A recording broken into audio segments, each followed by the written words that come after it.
A poor girl used the window of a luxury car as a mirror to fix her hair. Inside, a millionaire saw her and fell in love instantly. But before we dive into the full story, let me know where you're watching from and what time it is.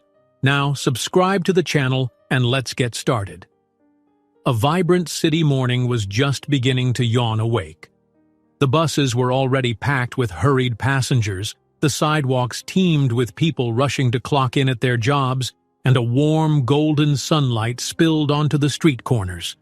The faint aroma of freshly brewed coffee drifted from a modest cafe on the corner, mixing with the ever-present car exhaust that lingered over the roads. Among the bustle, Abigail Reyes stepped off a battered old bus. She was dressed in simple jeans that had seen better days, and a faded hoodie that barely shielded her from the early breeze. Her hair, dark and wavy, was pinned back in a loose bun that threatened to fall apart at any second. There was a thin film of perspiration on her forehead. She had been forced to sprint from the small boarding house where she lived to the bus stop, desperate not to miss a rare opportunity, an audition at the city's most prestigious dance academy. For as long as she could remember, dancing was her life's passion.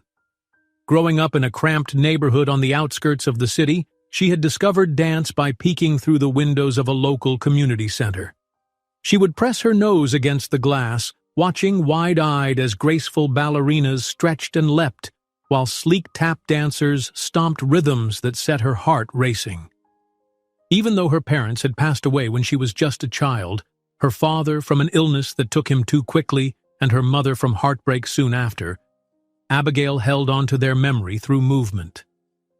Dance was her joy, her comfort, her way of feeling alive. But that morning, her ambition to become a professional dancer was overshadowed by practical worries. The audition started in less than half an hour, and the bustling city traffic made every step more urgent. Her worn-out sneakers squeaked against the pavement as she glanced nervously at her watch. The second hand seemed to tick faster than usual, or perhaps it was just her anxious heart playing tricks on her. The dance academy was still several blocks away. Each corner she turned greeted her with a crowd or a traffic jam, forcing her to weave through pockets of people in a desperate attempt to save time. That's when she spotted a sleek Bentley, polished to a mirror-like sheen, idling near the curb beside a modern glass building. It looked out of place amid the battered taxis and delivery trucks that clogged the street. An idea sparked in her mind, more out of necessity than vanity. She had no pocket mirror or reflective surface except for the tinted glass of that expensive car. The audition was crucial, and she needed to look presentable. Her hair, still damp from sweat and the morning humidity, was in dire need of a quick fix. She could at least rearrange the wayward locks and make herself look somewhat polished. Cautiously, she edged closer to the Bentley, heart pounding at the thought of being scolded for getting too close to something so clearly out of her league. The engine hummed softly, giving the impression of a sleeping beast that might roar if disturbed. But desperation overcame her embarrassment. She glanced around. No one seemed to pay attention, and then stepped up to the passenger side window. At first, the reflection was faint. She leaned forward, trying to catch the best angle. With hurried fingers, she pulled a couple of bobby pins from her pocket and attempted to secure her loose strands of hair. A faint flush of color spread over her cheeks as she realized that she must look ridiculous. Some random girl using a stranger's luxury vehicle as a personal mirror. As she carefully twisted the bobby pin into place, the window hummed. Before she could even register what was happening, the tinted glass began sliding down smoothly, revealing a man seated in the back. He was dressed in a refined suit that fit him as though it were tailored by the world's finest clothier. His hair was a light brown, stylishly combed. A quiet, amused smile played on his lips. For a fraction of a second, Abigail froze in embarrassment, an apology forming on her tongue. She was certain she would be reprimanded or dismissed by this stranger of obvious wealth and status. Maybe he'd think she was about to beg him for money or worse. Yet what she saw in his eyes wasn't contempt or annoyance. Instead, it was curiosity, perhaps even intrigue. "Pardon me," he said in a calm, measured voice, "but are you fixing your hair in my window?" She wanted to vanish on the spot. "I'm so sorry," she managed, taking a step back. I didn't mean to." The man in the suit leaned closer, tilting his head as though examining her carefully. The street noise around them faded for an instant, as though time itself had paused to watch this unexpected encounter. She instinctively glanced away, clinging to the bobby pins in her hand. "No need to apologize," he replied, the faintest trace of a smile still gracing his lips. "I'm just not used to someone using my car for that. It's quite unique." Heat flooded her cheeks. She half expected him to raise the window again and order the driver to speed off. Instead, he studied her with a gaze that felt strangely kind. She forced herself to speak again before her nerves could sabotage her. My hair was a mess," she admitted, voice trembling slightly. "There's an important audition and I'm running late. I didn't want to look like this when I arrived." An audition? The man's curiosity seemed piqued by her words. His eyes sparked with interest as he considered her worn shoes, her expression the bobby pins trembling between her fingers. "A dancer, then?" he asked, nodding toward her battered tote bag, from which a pair of well-worn dance shoes peeked out. "Or am I mistaken?" Abigail felt her shoulders relax a fraction. "Yes, a dancer.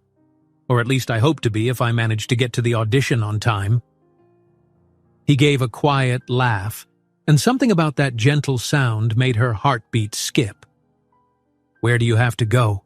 he inquired, leaning his arm over the back seat in a gesture that revealed the opulent interior of the Bentley. She could smell the faintest trace of cedar cologne drifting out, mingling with the city's haze. At that moment, the driver, an older gentleman in a black uniform, glanced over his shoulder questioningly. The occupant in the back seat lifted his hand, signaling the driver to wait. Then he returned his focus to Abigail. She quickly explained the address of the audition, stumbling over her words.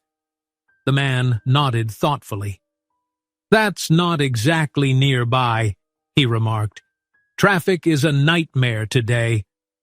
She swallowed hard, feeling the weight of time pressing on her.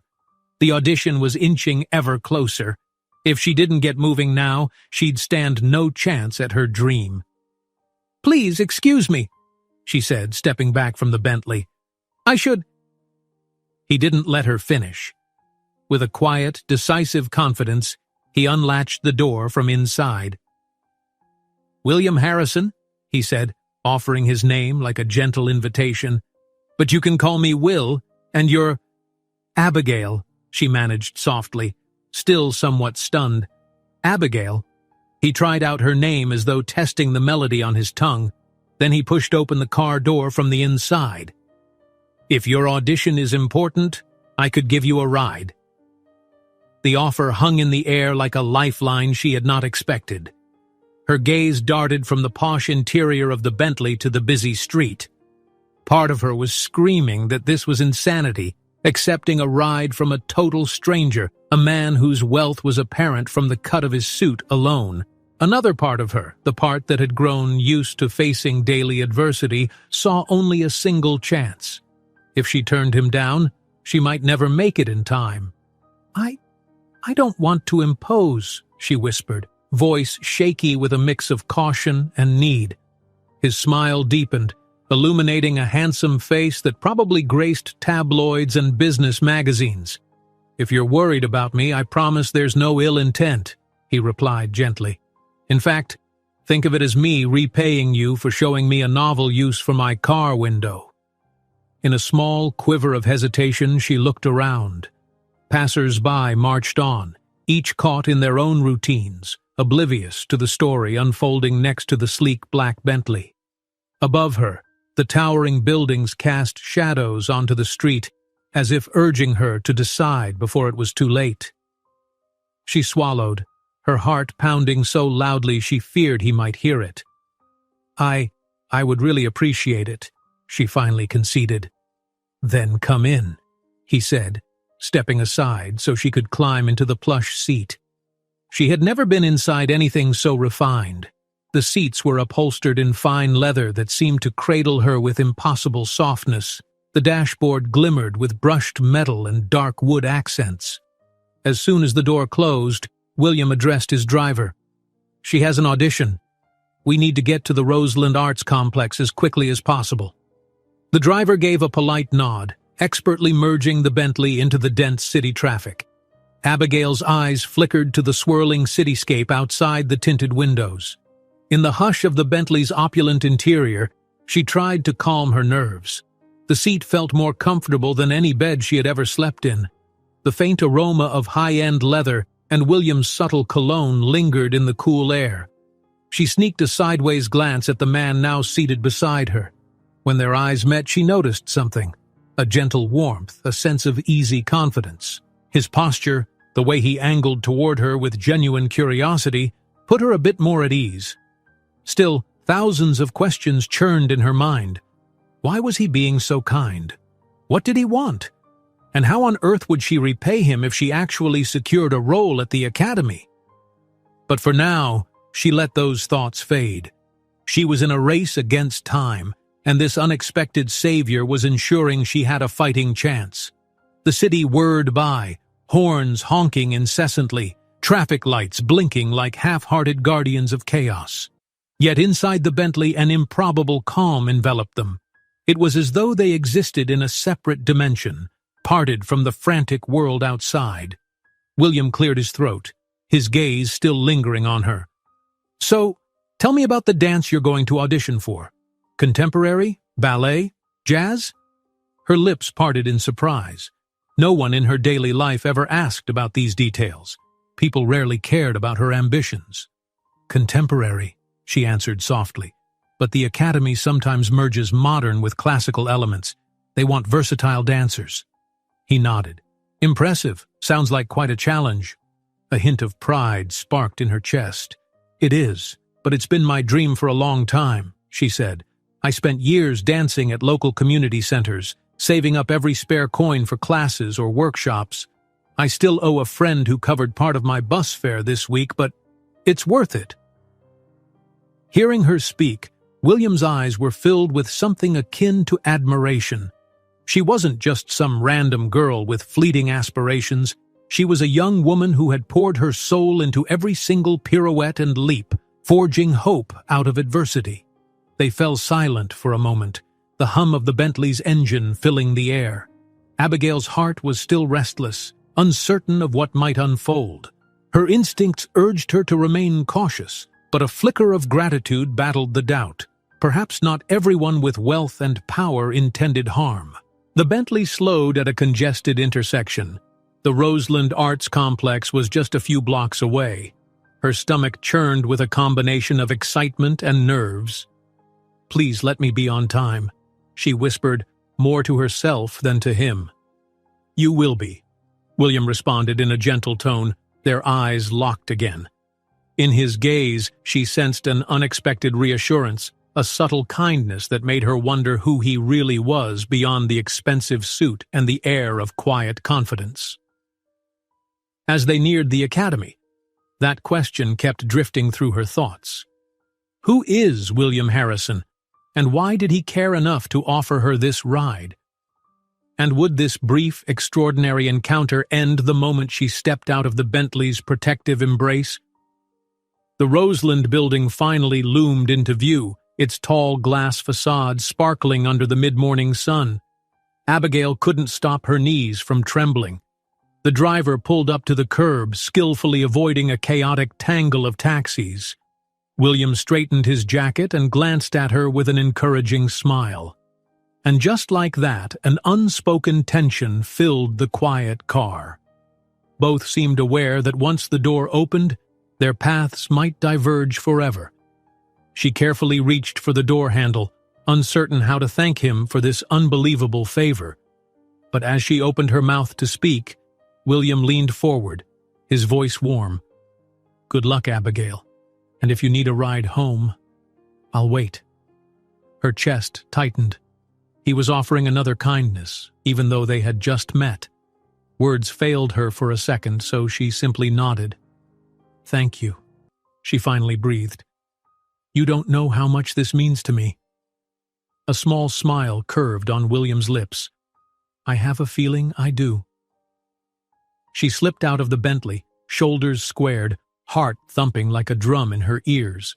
The building's doors stood in front of her, intimidating, thrilling, and bursting with possibility.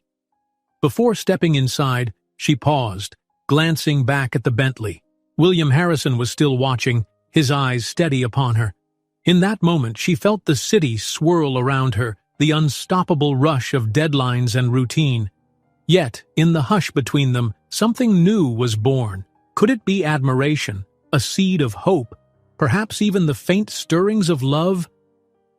She shook away the fanciful thought. She had an audition to conquer. Romance would have to wait. Straightening her spine, she walked through the doors, determined to give the performance of her life. Little did she know, the audition was not the only test awaiting her. For behind that tinted window, William Harrison, heir to the Harrison family empire, had already felt a quiet enchantment, one that would soon bloom into something far greater than either of them imagined. Outside the towering glass doors of the Roseland Arts Complex, William watched as Abigail disappeared into the building's lobby. He lingered, heart unexpectedly abuzz, an odd sensation for a man who, by his own admission, had seen much of what the world had to offer. In his realm of corporate negotiation and glittering galas, where everything was polite smiles and hidden agendas, true sincerity was a rarity. Yet he felt he'd glimpsed it just now, in her hurried steps and hopeful eyes. He relayed a quick message to his driver. "Park somewhere discreet, but stay close. I'll be waiting for her." The driver was a tad surprised. William Harrison's schedule rarely allowed for such spontaneity. Indeed, if the man's time were measured strictly by business, he should have been downtown at a high-stakes finance meeting, poring over profit margins and contractual fine print. But at that moment, some gentle pull commanded him to remain right where he was. He glanced down at his phone, calls from his assistant, missed messages from colleagues. Yet each notification felt trivial compared to the stirring curiosity that had taken root in him since meeting Abigail. He remembered the flush on her cheeks when she'd realized he was watching her use his car window as a mirror. He recalled her trembling but determined voice as she spoke of her big audition. She had an air of unvarnished honesty that stood out starkly against the polished artificiality of his daily life. She was real. Perhaps that was all the reason he needed to wait. Inside the building, Abigail arrived at the sign-in table, panting from her rush. Several other dancers were milling about the foyer, some stretching, others chatting tensely with each other. She scanned the faces, athletic and precise, each dancer brimming with carefully honed technique. Intimidation threatened to coil around her heart, but she swallowed back the feeling. The staff member at the table, wearing a bright Roseland lanyard, spotted her approach. "Name?" asked the staffer, holding a pen over a long list. "Abigail Reyes." The staffer, who was clearly juggling the demands of at least 5 different tasks, skimmed the roster. "All right, you'll be number 47. Auditions will be in Studio 3, down the hall to the left. Warm-ups have already started." Abigail took the number sticker with a polite nod. "Thank you," she whispered, her nerves jumping all over again. She pinned the number onto the front of her hoodie, exhaling to slow her galloping pulse. This was it, her one chance to seize an opportunity that might change everything.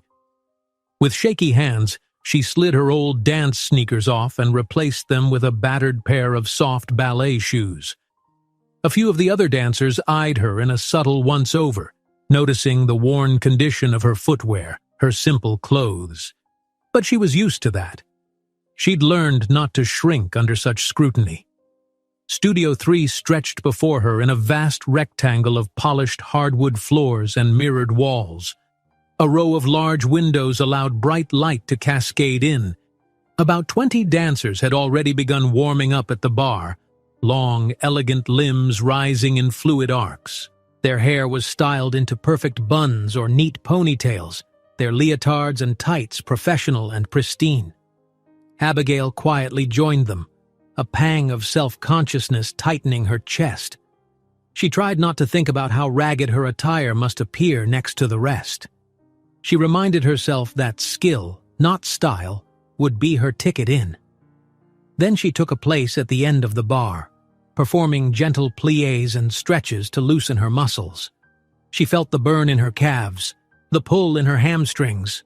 Although her routine was sometimes improvised, she'd never had the resources for top-tier dance academies. She poured into each movement the discipline she'd cultivated through countless hours of self-training and community classes. Just as she began to settle into the environment, the studio door opened. A sharp-looking woman in a black turtleneck and perfectly slicked-back hair strode in. She was flanked by two more individuals, one carrying a clipboard, the other with a portable speaker and tablet. All three exuded an air of authority, and the entire group of dancers reacted instantly, standing taller and turning to face the arrivals. "Good morning," the woman in the turtleneck called out, her voice crisp, resonant, accustomed to commanding a room. "I am Celeste Harrow, artistic director here at Roseland. We're looking for new talents for our upcoming performance season. We want to see raw skill, expression, and readiness to learn. Now, if you'd all line up, we'll begin with a simple sequence." Abigail took her place in line among the other dancers. One by one, they were directed to the center of the floor, asked to demonstrate a short combination that blended classical pirouettes and contemporary leaps. Some seemed to glide weightlessly, their spins and turns so effortless that she wondered if they'd ever known real hardship. Others showed slight wobbles or moments of uncertainty, quickly disguised behind well-practiced smiles. As she waited for her turn, her throat felt sandpaper dry, her heart a relentless drum. She replayed the memory of William's parting words in her mind. "Good luck, Abigail, and if you need a ride home, I'll wait." She allowed herself a fleeting smile at the recollection. There was something there, an odd comfort. She thought about how he'd looked at her, unbothered by her rumpled clothes or her apologetic demeanor.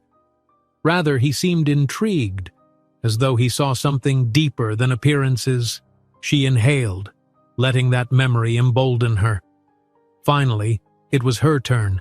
She stepped forward, took her place at center, and faced Celeste Harrow. The music started, a slow, haunting piano melody that evolved into a measured beat. Abigail lifted her arms, beginning with a delicate arabesque. She let her spine curve gracefully, her arms extending as though propelled by invisible currents. Then, with a breath, she pivoted into a spin. For the next half-minute, it was as if time folded in on itself. Each movement told a piece of her story.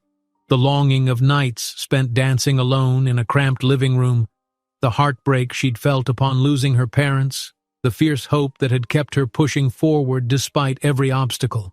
Her leaps were not just technical showcases, they were emotional arcs, launching her body through space with an urgency that no fancy costume could replicate. She felt the wood of the floor beneath her battered shoes, heard the hush that had settled over the studio. When the combination concluded, Abigail found herself in a final pose, one knee bent, arms lifted skyward, chest open. A quiet hush followed. She slowly lowered her arms, catching Celeste Harrow's gaze. The director's expression was inscrutable, with just the faintest arc to her brow, as though intrigued yet carefully withholding praise. "That was unexpected," Celeste finally remarked, her tone measured. "I need to see more. Stay warmed up, Miss Reyes." Abigail bit back her relief, giving a quick bow of her head. "Yes, ma'am." She returned to the line, heart still hammering. One or two other dancers offered polite nods, uncertain how to respond. They'd seen something unique in her style, maybe lacking the polished refinement of a conservatory-trained ballerina, but undeniably spirited. Through the rest of the audition, she worked to maintain that focus, that sincerity. After nearly 2 hours of combinations, improvised tasks, and repeated leaps, Celeste and her assistants asked the dancers to wait outside the studio for the final list of callbacks. Stepping into the hallway, Abigail felt both exhausted and electrified. Her muscles trembled from exertion and a dull ache throbbed in her feet. Still, adrenaline buzzed through her veins. She settled onto a bench, trying to steady her breathing. Around her, clusters of dancers whispered, some riding the high of confident performances, others lamenting stumbles. She quietly massaged her ankles and sipped from a small bottle of water, thinking of everything that had led her to that very moment. She'd done her best. Whether it was enough, she had no clue. Minutes ticked by like hours. Finally, the door reopened. Celeste's assistant, a petite brunette who seemed to maintain an air of professional calm, emerged with a single sheet of paper. "These are the callbacks," she announced, pinning the page to the hallway bulletin board. There was an immediate surge of bodies toward the board. Abigail waited a few beats, hands clammy, breath shallow. This was it. Her future might hinge on that list. Steeling herself, she rose and joined the throng, scanning from the top. Annabelle Chen, Mark Rossetti, Crystal Dugard. Her heart sank fractionally as she scanned line after line. But then she found it. Abigail Reyes. A warm flush of relief surged from her chest right through to her fingertips. She nearly doubled over, exhaling with raw gratitude. For a moment, she feared she'd faint from the sheer wave of euphoria. "You made it?" asked a soft voice to her left. It was one of the dancers who'd been eyeing her shoes earlier. Despite the initial cautious glance, the girl now gave Abigail a tiny smile. "Yes," Abigail said, trying not to beam too broadly. I did." "Congratulations," murmured the other dancer before slipping back into the crowd. Abigail let the moment sink in. She had cleared the first hurdle. Callbacks would mean further auditions, more scrutiny, more demands. But it also meant she wasn't just some dreamer. She was a contender. As she left the building, her feet somehow felt both lighter and heavier all at once. Her body was worn out, but her spirit soared. The late morning sun had climbed higher, casting a bright sheen on the polished sidewalks. She headed toward the curb, scanning for the Bentley, uncertain if William was really still waiting. Rationality told her he couldn't possibly have spent hours there. People like him had diaries jammed with unstoppable business engagements. But to her astonishment, the Bentley was parked exactly where it had dropped her off. The moment she emerged, the driver stepped around and opened the passenger door with a polite nod. Abigail blinked in surprise. She peered inside, and there he was, William, leaning back against the seat, reading what looked like a sheaf of financial reports. He lowered the papers when he caught sight of her, his expression brightening. "Abigail," he greeted, sounding genuinely pleased. "How did it go?" She couldn't contain the shy smile that tugged at her lips. "I got a call back," she answered, voice trembling with excitement.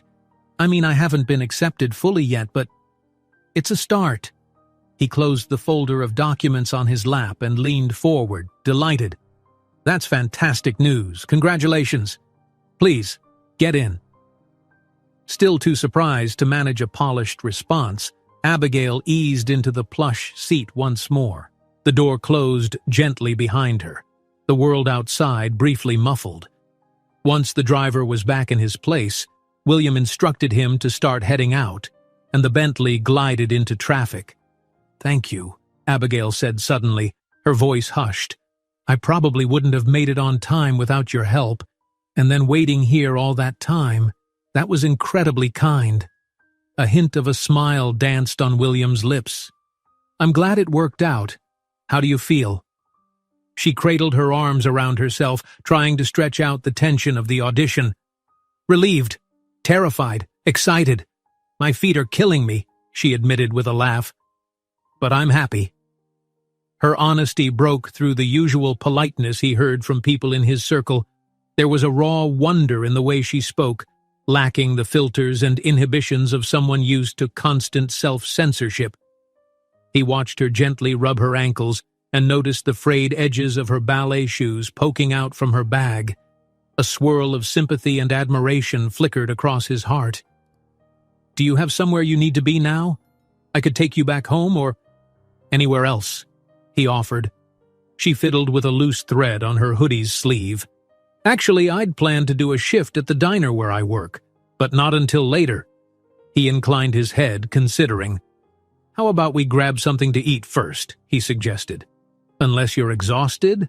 Abigail's immediate instinct was to refuse. She worried what assumptions he might have, or what it might mean to accept another favor. But there was a dull roar of hunger in her stomach, and the meager snacks she'd packed wouldn't do much to refuel her drained body. She realized also that she felt strangely comfortable around him. "All right," she replied hesitantly, "but maybe somewhere not too pricey?" William nodded in genuine understanding. "I know just the place. Calm, casual, and with decent coffee. My treat." She opened her mouth to protest, but the sparkle in his eyes softened her.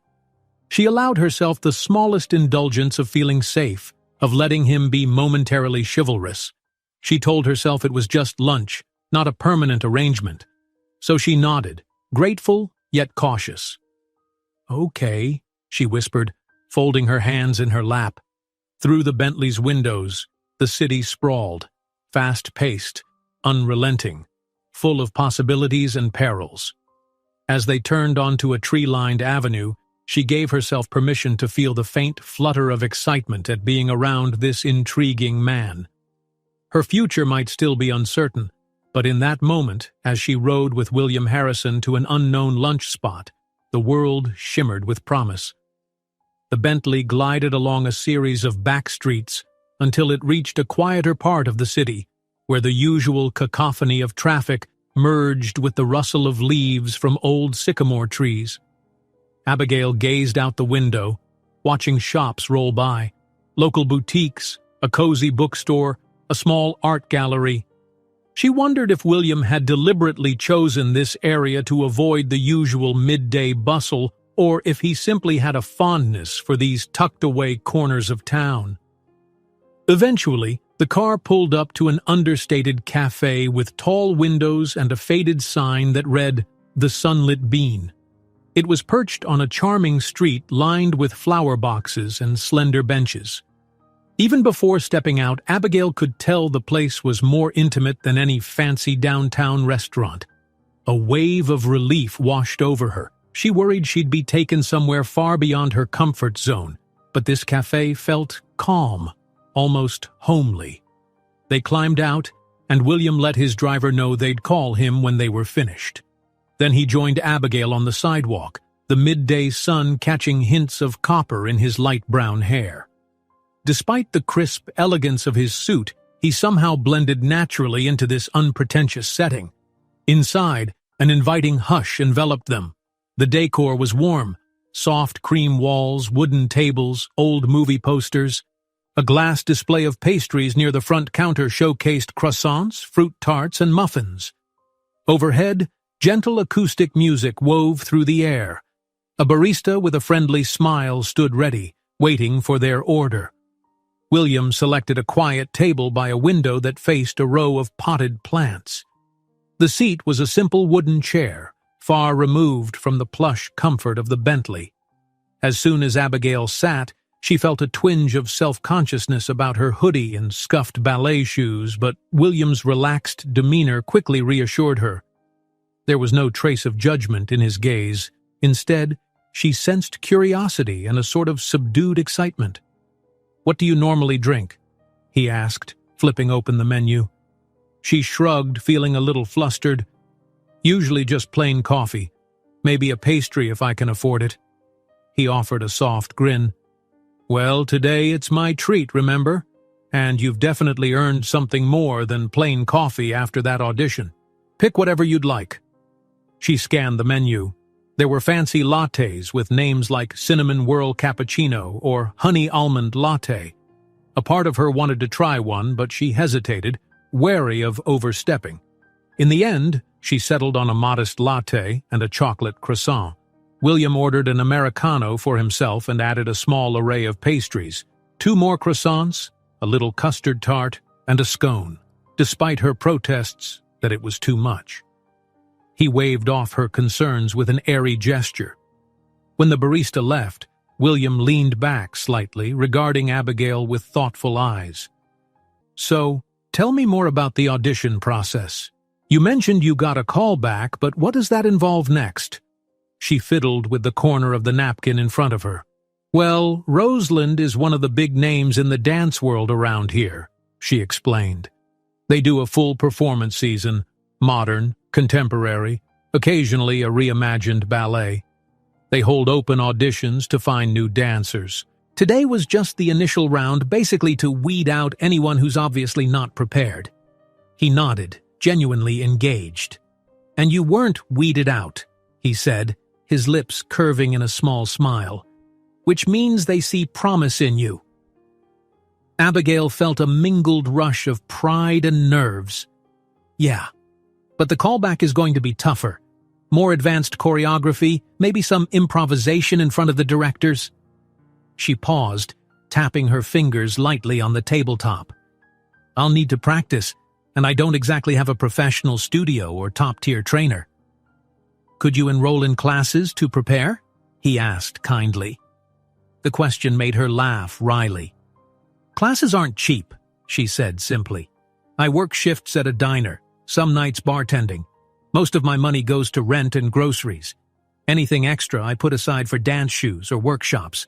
It's not enough for regular lessons at a top studio." William's eyes shifted, a certain focus sharpening in them. He seemed to be doing calculations in his head, maybe considering how to help. But she wasn't looking for pity, so she pressed on, hoping to steer the conversation somewhere else. "Anyway," she continued, "I'll find a way to practice, even if it means pushing the furniture aside in my living room. I guess, if I want it badly enough, I'll make it happen." Before he could respond, the barista returned with their drinks and pastries. The croissants looked flaky and golden, and Abigail's latte, topped with a tiny heart-shaped swirl of foam, seemed a modest luxury she rarely indulged in. They paused to thank the server, and William quickly placed a neat tip into the jar on the counter before settling back at the table. Abigail took a careful sip, savoring the warmth of the latte. She sighed contentedly. "This is really nice. Thank you." "It's my pleasure," William said, lifting his Americano for a quick taste. He licked a stray drop of coffee from his lips, then studied her. "So, why contemporary dance? What drew you to it?" She considered the question carefully.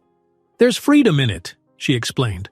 "I adore ballet too. I love the discipline, the form, the incredible technique, but sometimes it can feel rigid.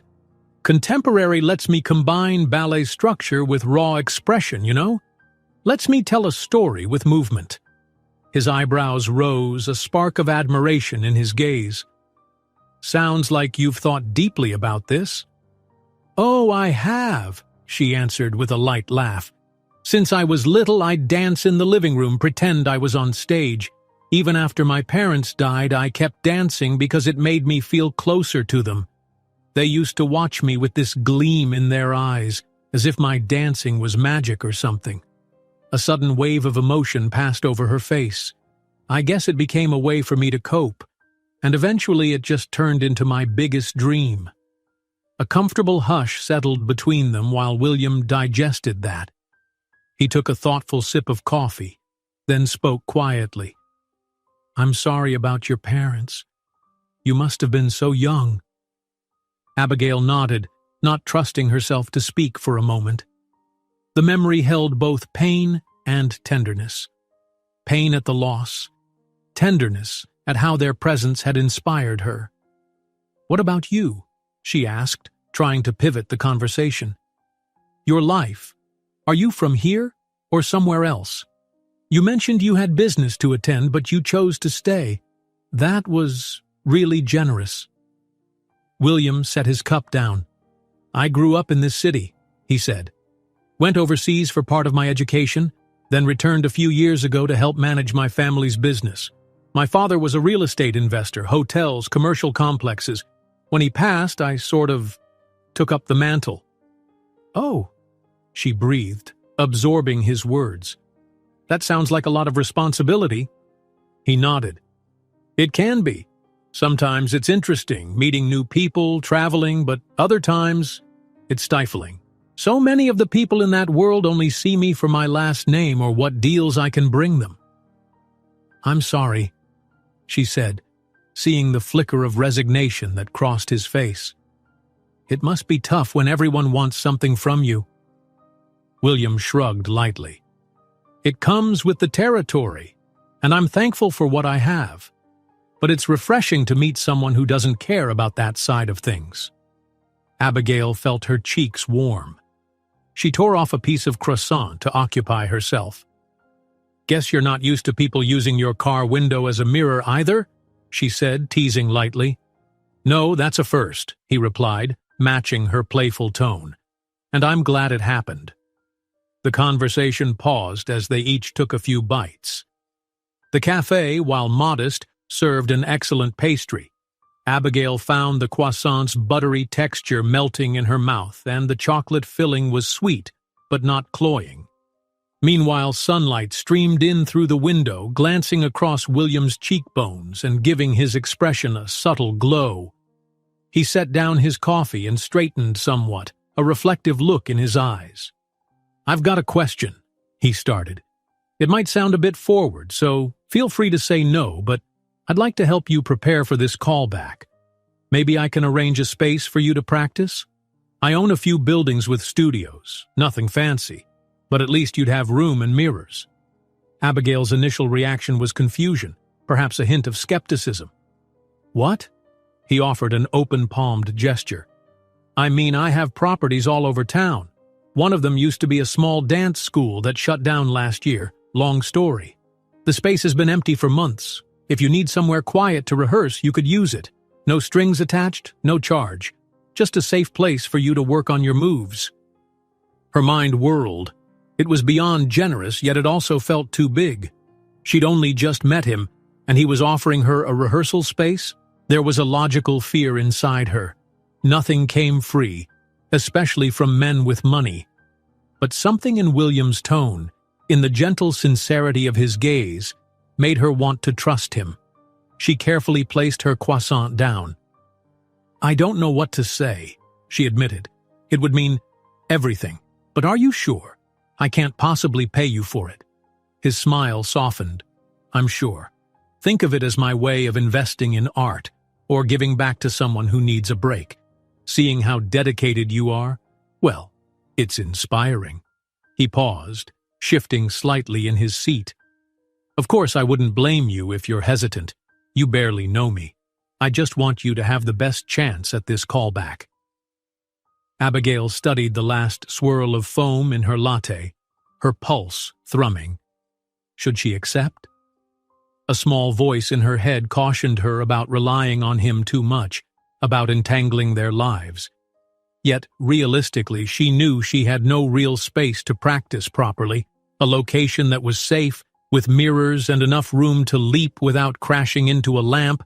This was exactly what she needed. And for him, a wealthy man, maybe it was just an empty building. No big deal. She looked up, letting her shoulders drop as she exhaled. I really do appreciate it, she murmured.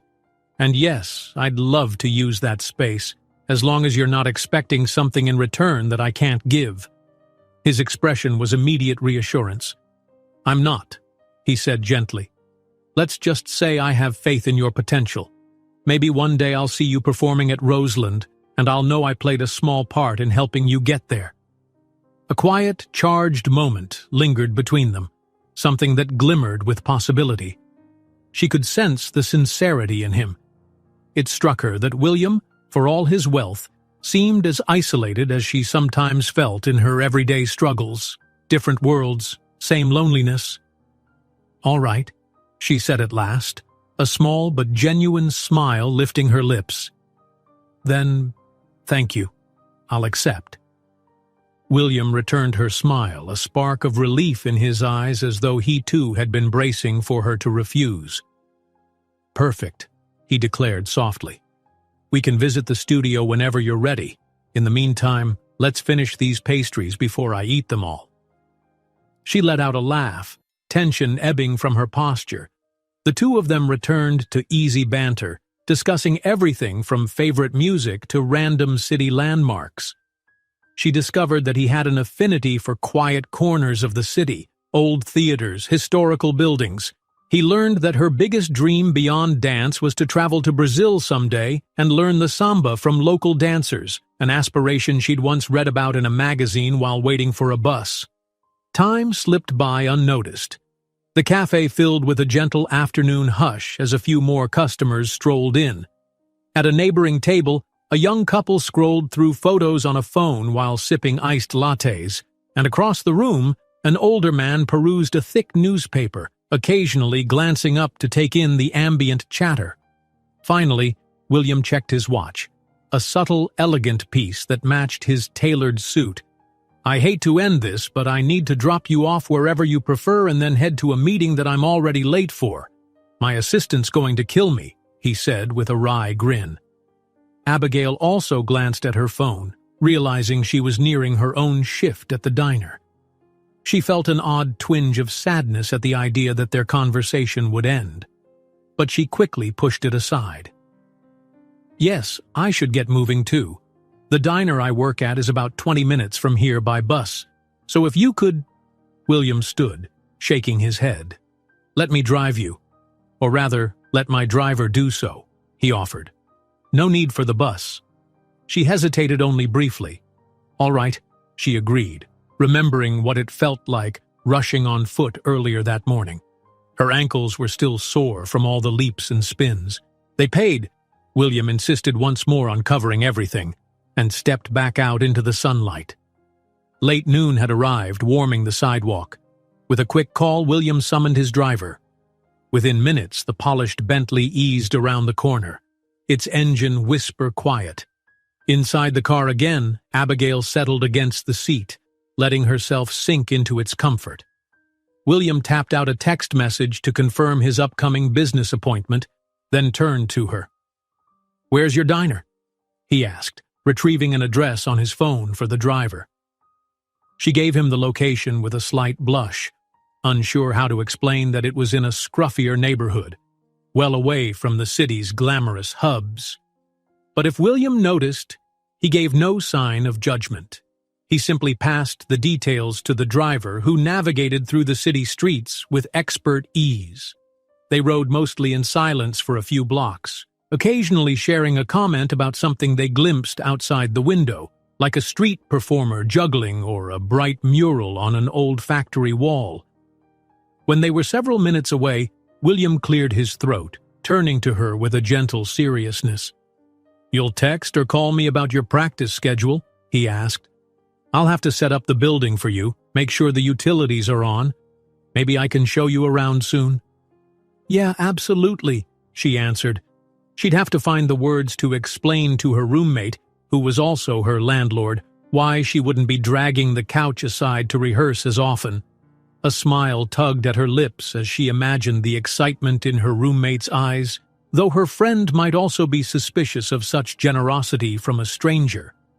As they neared the diner, the streets grew narrower, more congested. Small corner shops with hand-painted signs and modest apartments packed side by side reflected a world far from the polished enclaves William likely inhabited. Still, he peered out with a quiet, observant gaze, absorbing it all. The Bentley came to a stop in front of a worn-looking door with a neon sign that buzzed overhead. "Oscar's Diner!" Abigail recognized her manager's silhouette through the glass. She turned to William. "Thank you again for everything." He leaned slightly, his voice warm but calm. "Don't mention it, really. I'll be in touch about the studio and good luck with your shift." Abigail's heart quivered, struck by gratitude and a confusing swirl of emotion. She wanted to say something more, something to convey how incredible this day had been, how unexpected and life-altering. but words escaped her. Instead, she offered a smile, one that softened the lines of tension often etched around her eyes. Then she stepped out of the Bentley, feeling its refined hush replaced by the hurried clamor of a normal working day. A last glance over her shoulder revealed William watching her depart, returning her smile with one of his own, a silent promise that this connection between them was far from over. With that, she pushed into the diner, ready to slip back into the routine of taking orders and refilling coffee cups. Yet everything had shifted. Hope, once a fragile spark, now burned bright within her. And outside, William Harrison's car pulled away, merging into city traffic, but not before he cast one lingering look through the tinted window, already anticipating the next time he'd see the dancer who had used his Bentley's reflection to fix her hair, and in so doing, upended his carefully ordered life.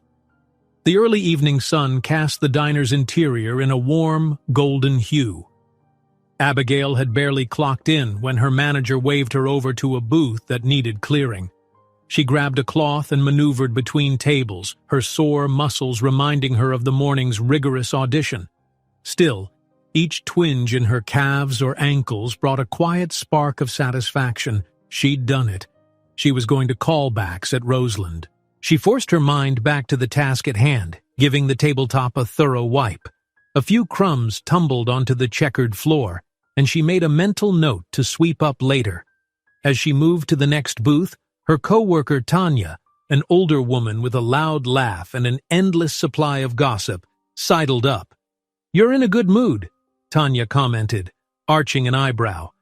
"Usually by this hour we're both complaining about our feet, but you seem light." Abigail tried to shrug it off nonchalantly. "Just had a good morning. My audition went okay," she admitted with a shy smile. "I got a call back, actually." Tanya's face lit up. "Seriously? That's wonderful. I'm so happy for you." Without waiting for a response, she bustled off, presumably to spread the news in the kitchen. The woman was unstoppable in her quest to share any tidbit of positivity or drama she could find. Abigail felt a touch self-conscious, but mostly grateful. Usually these four walls of the diner were her realm of hustle, balancing trays, taking orders, always short on time or energy. To share even a small dose of excitement here felt strangely empowering. When the dinner rush arrived, the place transformed into a whirlwind of clinking glasses and overlapping conversations. Abigail wove between booths, refilling water pitchers and delivering plates piled with burgers, fries, and the diner's famous homemade pies. She found herself smiling more than usual, even when a couple of customers were testy or impatient. The memory of William's unwavering gaze and the taste of that warm latte lingered in her thoughts. Eventually, night fell. By around 10 o'clock, the diner started to empty. Only a few tables remained occupied, a pair of students quietly studying, an exhausted trucker sipping coffee. Abigail and Tanya exchanged tired grins as they prepped for closing. The neon sign outside buzzed, reflecting dully on the diner's windows. "So, what happens now with that audition, exactly?"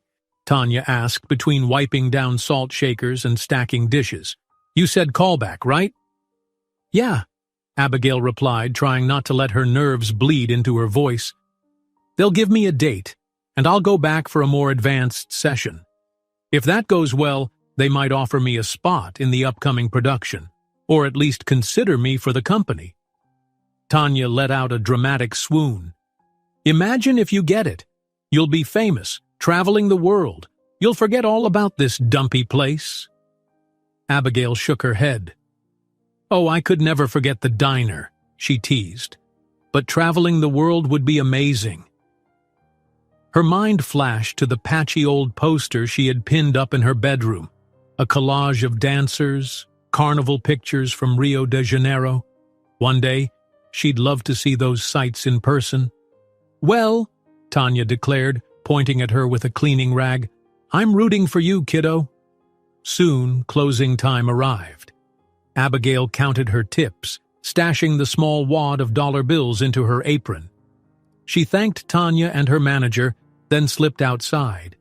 The city night enveloped her, a swirl of headlights and the occasional distant siren. Her tiny one-room apartment was about half a mile away, and she walked, letting the hush of the late hour calm her. Still, her mind buzzed with thoughts of everything that had changed in the last 12 hours. She replayed her moments with William. Stepping into that Bentley, sitting across from him at the cozy cafe, sharing truths about dance and life. A part of her still wondered if she'd dreamt it all. Yet the memory of his voice and the promise of a practice studio were undeniably real. The question was, how would it all actually play out? Her roommate, Marina, was already asleep when Abigail slipped into the apartment. It was a cramped space, the living room doubling as Abigail's makeshift dance area. Typically, she'd do late-night stretching on the rug, replaying choreographies in her head. But tonight, the promise of a larger studio made her heart flutter.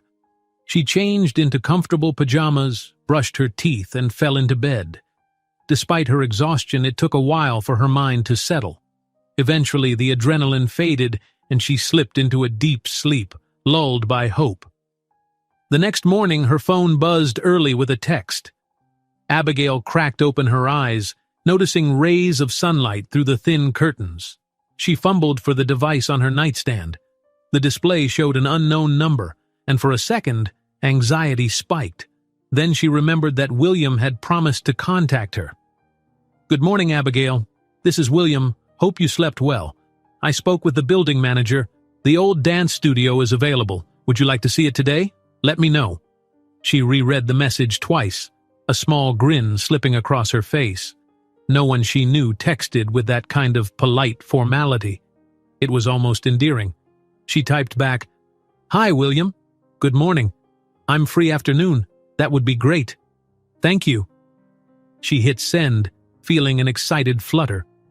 Marina stirred in the corner, yawning and running a hand through her messy hair. The bedroom was basically one half of the main living space, separated only by a thin divider, so privacy was minimal. "Who are you texting this early?" Marina mumbled. "You usually sleep in on your day off." Abigail hesitated, then decided to share. "It's a friend. He's letting me practice in an old studio he owns.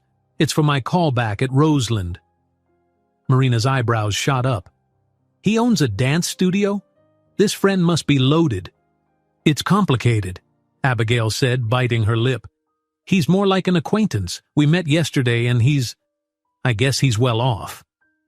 She braced for her roommate's skepticism, but Marina simply gave her a quizzical look. "Well, as long as it's safe. I mean, hey, free practice space, that's amazing, girl." Then, rubbing the sleep from her eyes, Marina headed toward the little kitchenette. "You want coffee? I can make some. But we're out of sugar." Abigail smiled gratefully, heading into the kitchen. "Coffee's good, sugar or not." They each took a mug, sipping in companionable silence. Despite the rough edges of living in a cramped, low-budget apartment, moments like these, shared with a friend who'd known her ups and downs, felt like home. She told herself that no matter what new opportunities came her way, she'd keep her roots grounded in the people who had supported her when times were toughest. Around noon, her phone chimed again, announcing that William would send his driver to pick her up at the corner near her building. Abigail said a quick goodbye to Marina, who teased her with an exaggerated wave. "Have fun with your fancy new benefactor," before heading out. The day was bright, the sky a patchwork of white clouds that drifted lazily. Standing at the curb, she tried to quell the knot of nerves building in her stomach. She needed to remind herself that William's offer was genuine. Still, a tiny voice in her head wondered if some hidden catch might reveal itself. But the moment the sleek Bentley glided up, she banished that paranoia. The driver stepped out with a courteous nod, holding the door open for her. Inside, William greeted her with a warm smile. "Hey," he said, setting aside what looked like a legal document he'd been perusing. "All set for the studio tour?" She returned his smile, though hers was tinged with nerves. Yeah, thank you again for making this happen. William told the driver the address of the old dance school. As they pulled away, he explained, I haven't actually stepped inside this particular building in a while. My father acquired it years back, but it stopped operating due to financial troubles. I only recently confirmed it still has the mirrors and the basics you'd need. Abigail raised her eyebrows. So it's basically been empty? He nodded. A caretaker checks on it occasionally, but for the most part, yes, no one's used it. Might be dusty, so fair warning. A short drive later, they turned onto a street lined with small businesses, hair salons, convenience stores, a boarded-up movie theater. At the end stood a humble, single-story brick building with large windows, the remnants of a weathered sign overhead. Breckworth School of Dance. Some letters had fallen off, giving it a disheveled look. The surrounding sidewalks were cracked, and a faded mural on the adjacent wall depicted dancers in silhouette. William punched in a code on a small security box by the door. The lock clicked, and the door swung inward with a creak. He gestured for Abigail to step inside first. The interior was dim at first glance. William fumbled for a light switch near the entrance. A row of overhead fluorescents blinked to life, flickering a moment before settling into a steady glow. Dust motes floated in the beams of light.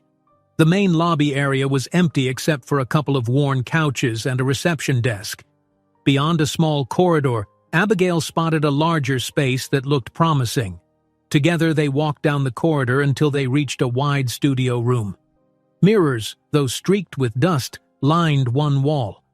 A full-length bar extended across the other side, chipped in places but still functional. The wooden floor looked surprisingly sturdy, if in need of a good sweep. Abigail's breath caught. Even in its neglected state, the room exuded the spirit of a place once alive with music, movement, and ambition. She could practically envision dancers gliding across the floor, teachers calling out corrections, the echo of tap shoes in the hallway. It's definitely dusty, William remarked, swiping a finger along one of the window ledges. But it seems intact. There might be some cleaning supplies in a closet around here. He turned to her, gauging her reaction. What do you think? Abigail stepped into the middle of the studio, scanning the mirrors, pressing her foot gently on a floorboard. It's perfect, she whispered. I mean, sure, it needs cleaning, but this is more space than I've ever had to practice before. And the mirrors... She turned in a slow circle, a slight thrill in her voice. I can actually see my form from all angles instead of guessing if my posture's correct. William smiled at her excitement. I can have someone come in to do a deep clean, repair anything that's broken, he offered. We can make it more comfortable. She spun around, shaking her head quickly. No, it's fine, really. I don't need anything fancy, just the basics. A spark of determination brightened her features. I can clean it myself. I'm used to scrubbing floors anyway. He laughed gently. All right, if that's what you prefer, at least let me handle any big fixes, okay? I don't want you dancing with a floorboard that might pop loose. Safety first. Abigail allowed a nod, feeling a surge of gratitude. He was investing so much in her success, and he expected nothing in return. At least he insisted he didn't. Was it simply an act of kindness, or was there more behind it? She pushed aside her doubts, not wanting to mar the moment. She paced around the studio, mentally imagining setting her phone on a windowsill to play music, warming up at the bar, leaps across the diagonal. Already her body hummed with the anticipation of practicing here. She paused in front of one of the mirrors, staring at her reflection. A girl with a messy ponytail, wearing simple leggings and a faded t-shirt. Behind her, William hovered, looking slightly out of place in his crisp attire, yet somehow content. He cleared his throat softly. I know this might feel overwhelming, but if there's anything else you need, extra lighting, a dance mat, or even just better speakers for your music, just say the word. Abigail met his gaze in the mirror. You've done plenty already, she said, turning to face him. Seriously, this is more than I could have dreamed of. In that instant, a delicate tension pulsed between them, not awkward, but charged with unspoken possibilities. His expression was gentle, but behind it, she sensed a stirring of something deeper. Maybe curiosity, maybe admiration. She swallowed, recalling how carefully he'd listened to her, how intently he'd watched her every move and gesture. It was as if he was discovering a world he'd never known existed. She gripped the bar, grounding herself. So what happens next? William exhaled, snapping himself out of whatever reverie he'd been in. Well, if you'd like, we can set up a schedule. I'll make sure you have a key and the alarm code so you can come and go when you need to rehearse. He paused, smiling a bit. You still have my number, right? She nodded. Yes. Text me if you need anything. I'll check with my property manager about cleaning, and maybe I'll drop by sometimes to see how you're doing, if that's okay. I don't want to intrude on your practice. A flicker of amusement curved her lips. Sure, she answered softly. But don't expect a performance every time you visit, she added with a playful arch of her brow. He chuckled, the sound warm in the hollow room. Deal. She glanced at the clock on her phone. I actually have a few hours free now. Mind if I start by cleaning and maybe do a short practice? William's eyes lit with approval. Go right ahead. Let me help you find the cleaning closet. They roamed through the back hallway until they discovered a dusty storeroom stacked with boxes of old dance uniforms, battered fold-out chairs, and an array of cleaning supplies. Within minutes, Abigail had rummaged out a broom and mop, while William tested the vacuum cleaner to see if it still worked. A small cloud of dust belched from it initially, making them both cough and laugh at the same time. For the next hour, they worked side by side, sweeping, wiping mirrors, pushing old boxes out of the studio corners. It was the simplest of tasks, yet it felt unexpectedly gratifying to do it with him. Whenever their eyes met over a swirl of dust or an awkwardly positioned cardboard box, a silent camaraderie flowed between them. There was something about the shared effort, two people from vastly different worlds uniting to breathe life back into this abandoned space, that made the moment almost magical. At one point, William tried to move a particularly heavy bookshelf alone, causing him to slip on some dust. He stumbled, landing on one knee with a startled grunt. Abigail rushed over, stifling a giggle as she helped him regain his balance. "You okay?" she asked, half laughing, half worried. He clutched his pride more than any physical injury. "I'm fine," he grumbled, brushing off his suit pants, now smudged with a dusty streak. "Guess I don't handle manual labor nearly as gracefully as you do." Her laughter escaped then, bright and genuine. The moment shifted from potential embarrassment to shared humor, forging yet another link in their growing connection. By the time they finished, the studio looked revived. The mirrors were clearer, the floor free of debris. A faint smell of lemon cleaner and possibility lingered in the air. Abigail wiped her forehead, a light sheen of sweat there. She felt a surge of satisfaction at seeing the transformation. William stood in the center of the room, hands on his hips, surveying the outcome with a grin. "It's actually quite a nice space," he remarked. "Never realized. With a bit more care, it could be truly great." Abigail moved to open a window, letting in a gentle breeze. The late afternoon sunlight streamed in, catching the reflective sheen of the mirrors and casting long shadows across the fresh-swept floor. "Thank you," she said quietly. "Really, this is a dream come true. I hope I don't sound ungrateful if I say I still can't believe it." He stepped toward her, standing just a few feet away. "You don't sound ungrateful at all," he replied. "I'm the one who's grateful you're letting me be a part of your journey." She caught his gaze, her heart skipping a beat. She wondered what exactly he meant by that.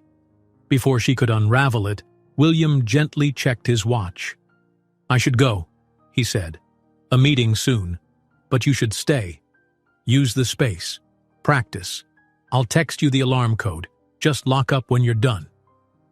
Abigail nodded, a swirl of emotions clouding her chest. "Okay?" He lingered as if he wanted to add something else, Then he nodded once more and turned, heading out of the studio with a last reassuring smile.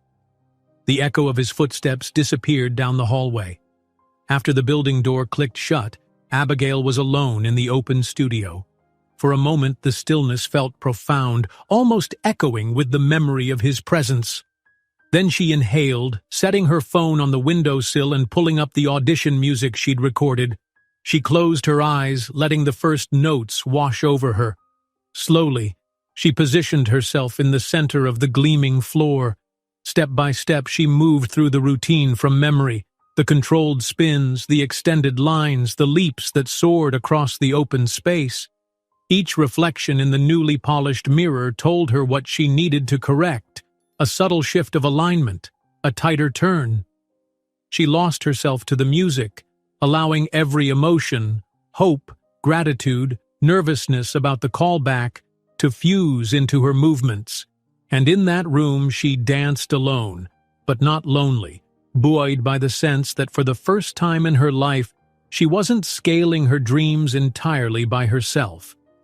The hush of the vacant studio, the gentle hum of the city just outside the windows, and the lingering memory of William's supportive gaze all seemed to promise that something new and wondrous was unfolding. She danced on, heart steady, determined to honor the gift she'd been given, and as the last note of music faded, she sank into a graceful pose, breathing hard, a glimmer of sweat on her brow, tears of fierce happiness stinging at the corners of her eyes. Because in that hush, amid the dust motes now swirling in golden late-afternoon light, she felt her dreams, once so distant, becoming something real enough to clutch in her outstretched fingertips. Abigail sank onto the studio floor, chest heaving, a thin sheen of sweat cooling on her skin. Her phone's music player had looped through her audition track a half-dozen times, yet she still craved more practice. Every leap, every spin, she wanted them crisper, more expressive. Even so, the improvement already felt tangible. Being able to see her form from head to toe in the mirrors was a game-changer. She pressed pause on the music and gazed around the space that had so quickly become her new sanctuary. The lingering scent of lemon cleaner reminded her of how she and William had spent the afternoon sweeping, mopping, laughing. Her mind floated back to the memory of him stumbling when he moved that heavy shelf. She couldn't help but grin at how human and genuine he'd seemed in that moment. She was discovering layers to William Harrison. Beneath the quiet confidence and wealth was a man capable of laughter, vulnerability, and, apparently, an earnest desire to help. She stood, exhaling to steady her pulse.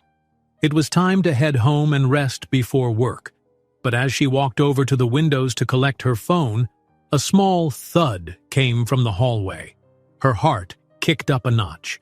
She was pretty sure William had left, and the caretaker or manager wasn't scheduled to come by. Carefully, she inched toward the studio entrance. "Hello?" she called, voice echoing. "Is someone there?" The hallway was empty, quiet. Maybe she'd imagined the sound. With a shrug, she continued to gather her belongings. However, an uneasy prickle remained. She told herself it was nothing more than the natural creaks of an old building settling, or maybe the draft from a window. Still, she resolved to be cautious. When she left, she made sure to lock every door firmly and arm the newly provided security alarm system. Outside, the late afternoon light had turned a honey gold. She inhaled deeply, letting the crisp air refresh her. She caught a bus back to her apartment, hugging her dance bag to her side. Inside that bag lay a new sense of hope, the memory of a successful practice, and the flicker of something else she couldn't yet name, a gentle warmth whenever she thought of William. When William returned to his office, he was nearly an hour late for a meeting with a group of investors. His assistant, a sharp-eyed woman named Valerie, scurried up to him, brandishing a clipboard. "Mr. Harrison, they're already in the conference room," she whispered, sounding slightly panicked. "I've tried to keep them occupied, but they're starting to ask questions." William shot her a reassuring look. "All right, let's not keep them waiting any longer."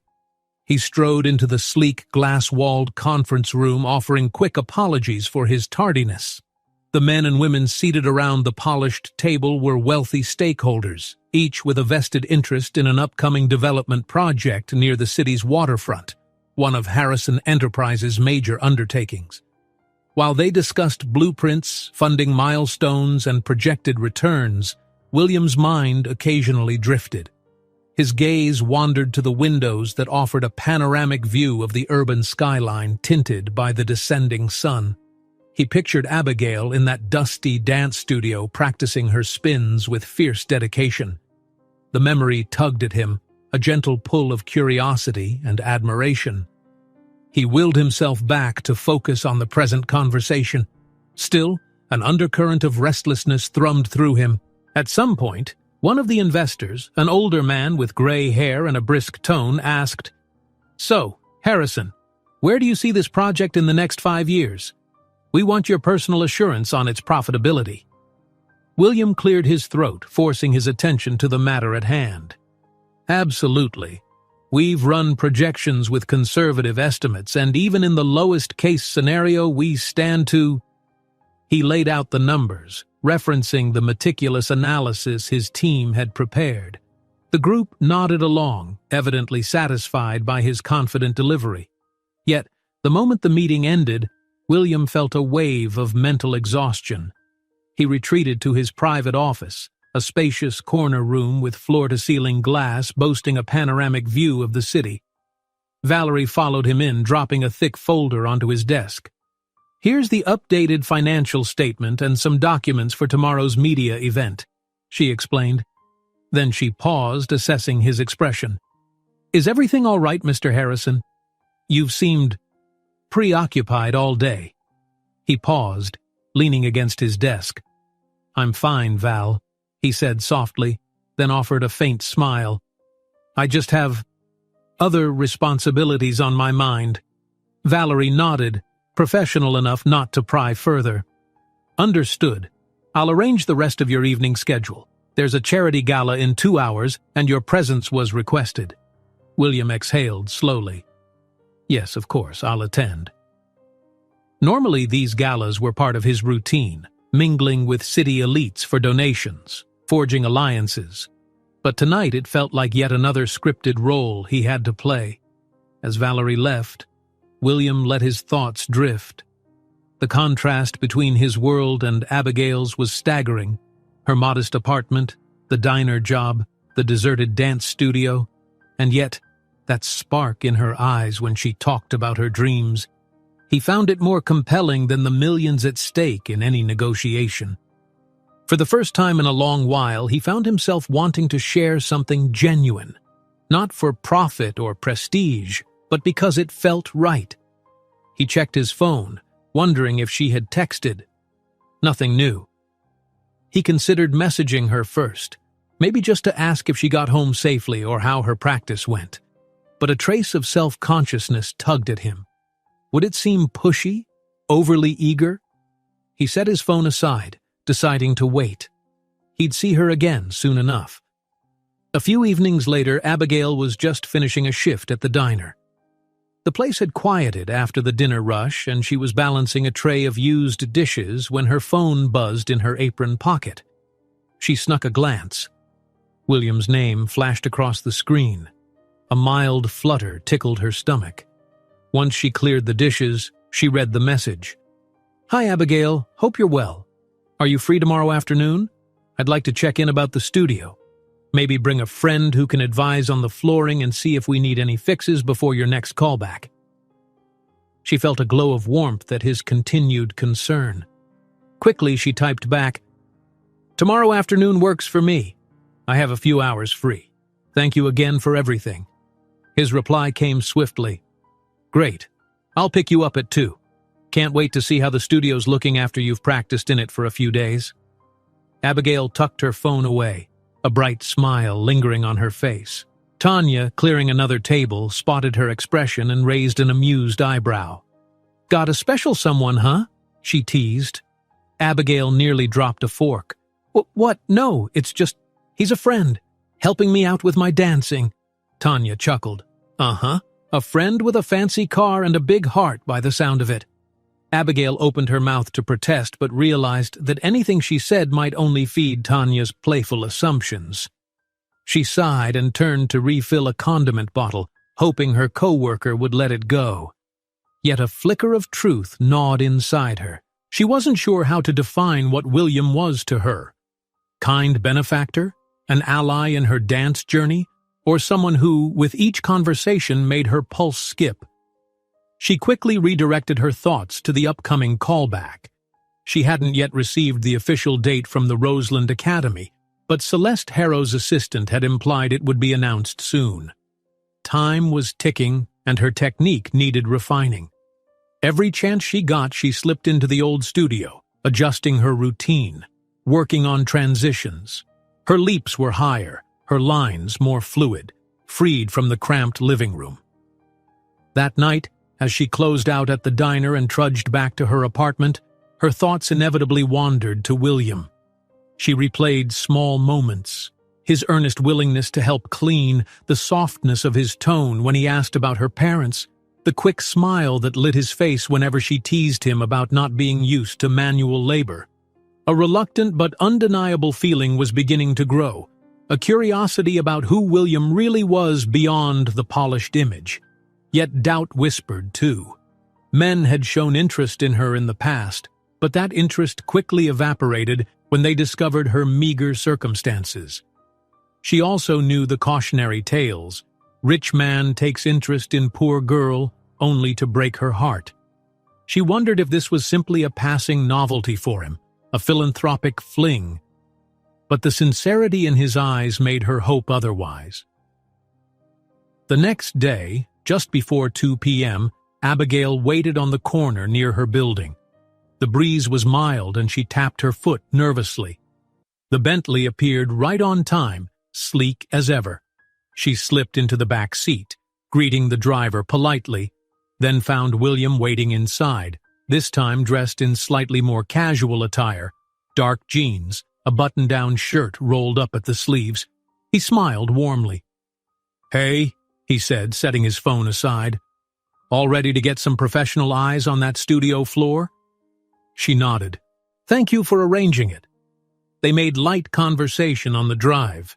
William mentioned the friend he was bringing, an interior designer named Audrey, who specialized in refurbishing older spaces. "She's curious about the building," he explained. "Figured she could offer some tips." When they arrived at the studio, Audrey was already outside, leaning against a small electric scooter. She was a petite woman with bright pink hair and an assortment of silver rings on each hand. She waved enthusiastically. "William, good to see you again," Audrey said, hugging him quickly before turning to Abigail. "You must be the dancer. Lovely to meet you." Abigail shook her hand, momentarily struck by Audrey's vibrancy. "Nice to meet you, too. Thanks for doing this." Audrey grinned. "No problem. I adore old dance studios, and Will told me you're breathing new life into this one."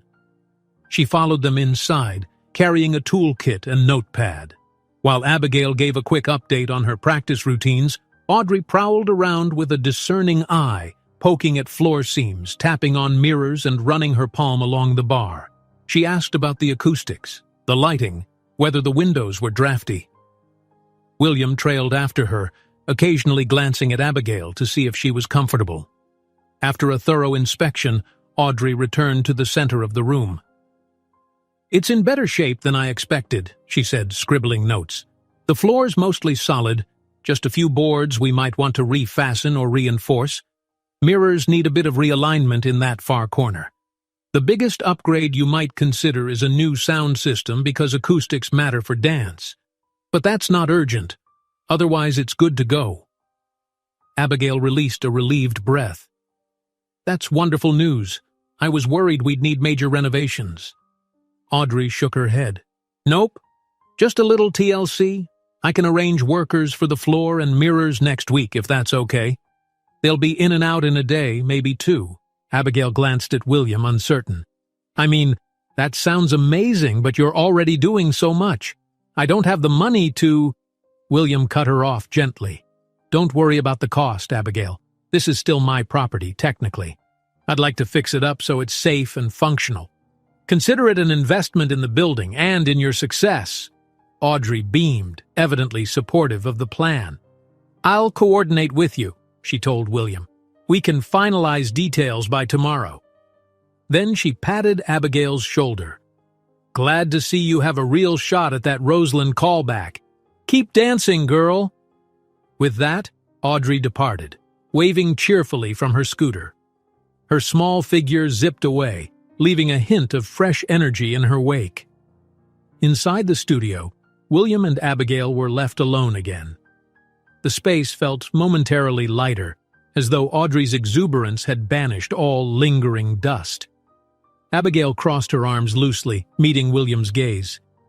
"Thank you for all of this. I hope you know how much it means. I never expected—" He stepped closer, the warmth in his eyes unmistakable. "I'm just glad I can help," he said. Then, as if reading her anxiety, he smiled more brightly. "Shall we see some moves? I mean, if you don't mind me watching a bit." She laughed, feeling her cheeks flush. "Sure, but you might regret standing so close."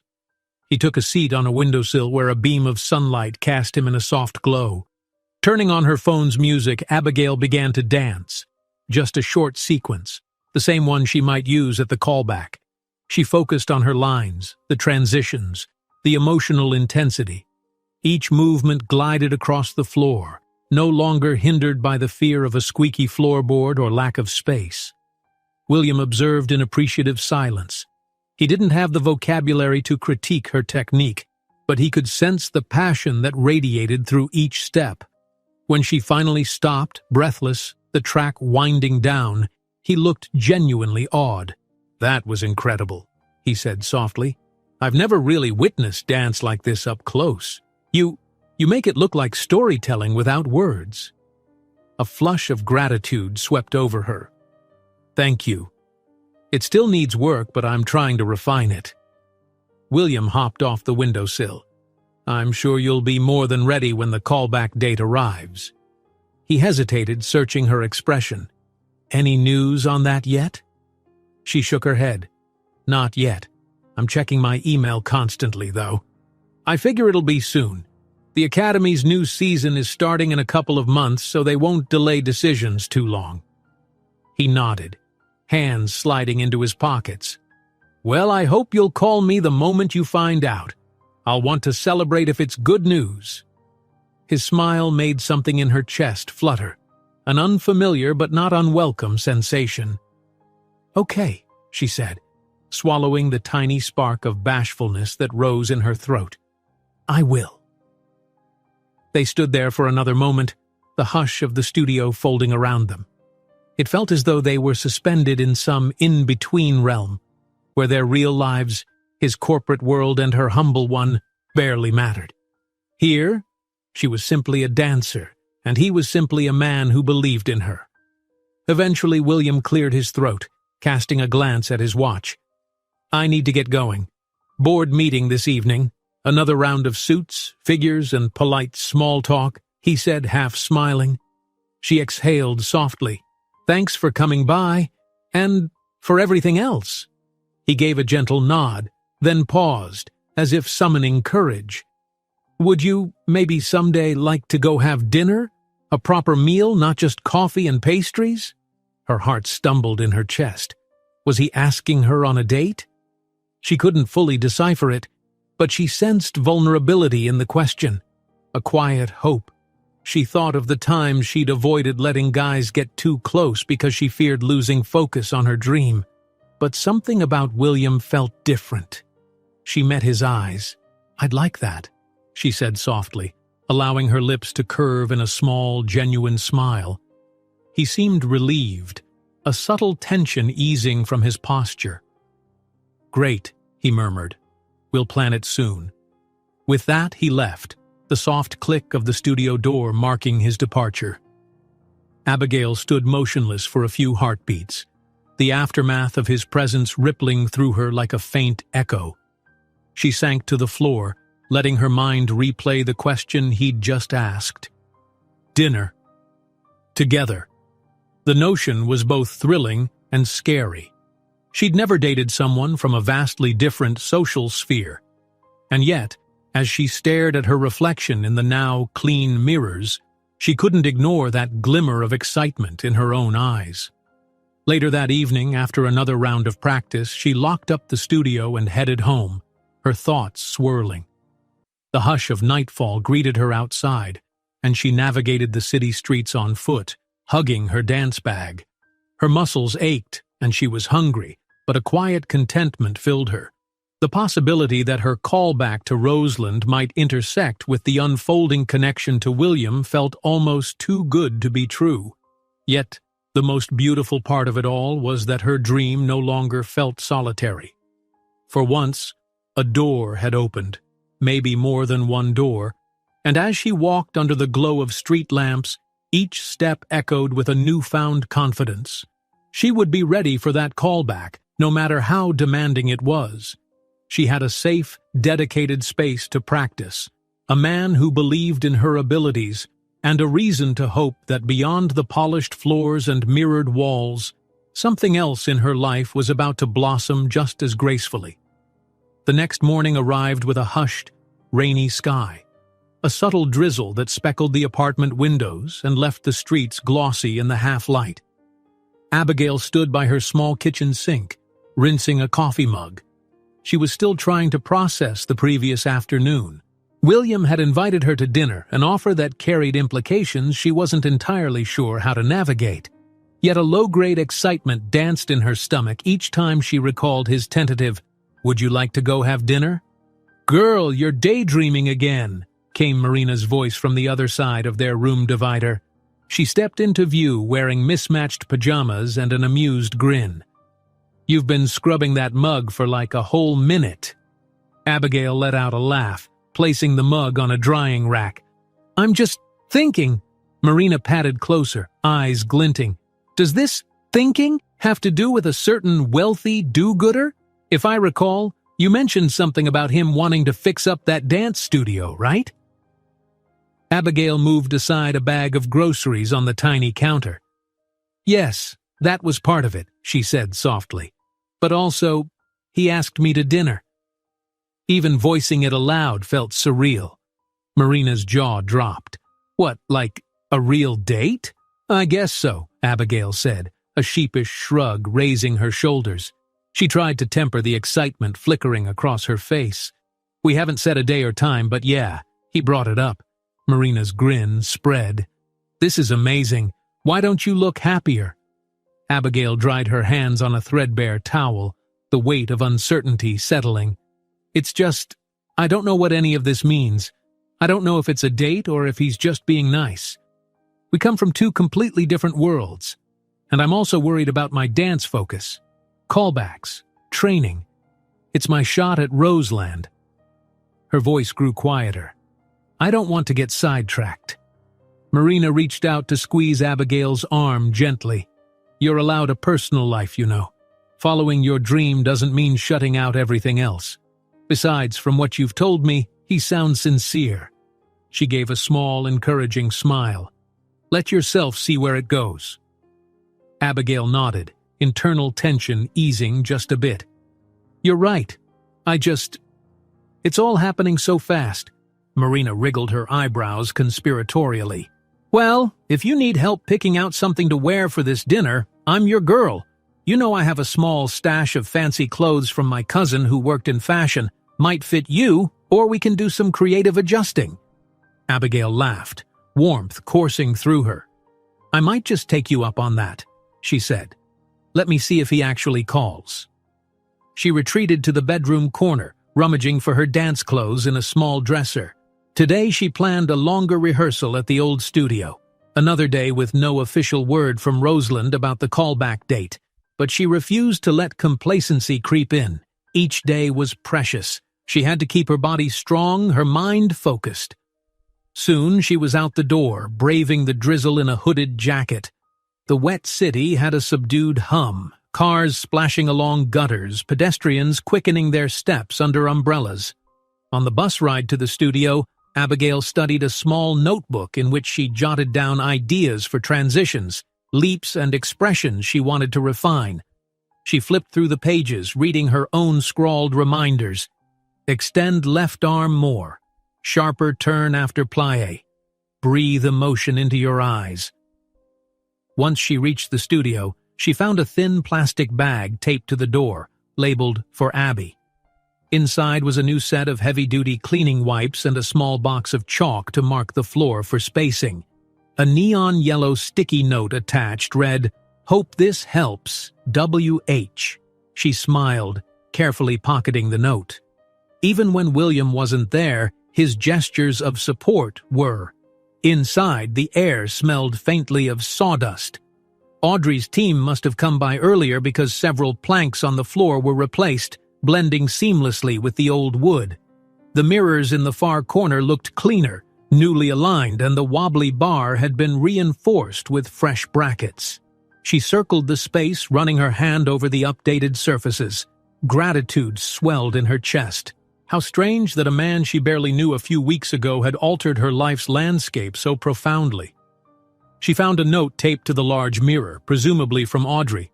"Hey, dancer girl, the floor and mirror repairs are done. All safe now. Enjoy your practice. Audrey. P.S. We'll talk sound system next time." Abigail grinned. She peeled the note off the mirror and tucked it into the same pocket as William's sticky note. The sense of belonging here warmed her. Without wasting time, she peeled off her jacket, set up her phone's speakers, and started her daily warm-up. Hours slipped by in a blur of disciplined repetition. She repeated her audition combo, tested a new transition between leaps, and worked on adding more emotional texture. By the time she paused to catch her breath, the skies outside had shifted from dull gray to a brighter silver, with the drizzle letting up. A beam of watery sunlight filtered through the windows, illuminating the dust motes that floated whenever she moved. She was in the middle of a water break when her phone buzzed on the windowsill. Swiping the screen, she saw Celeste Harrow's name in the email preview. Her stomach lurched. Quickly, she unlocked the phone and opened the message.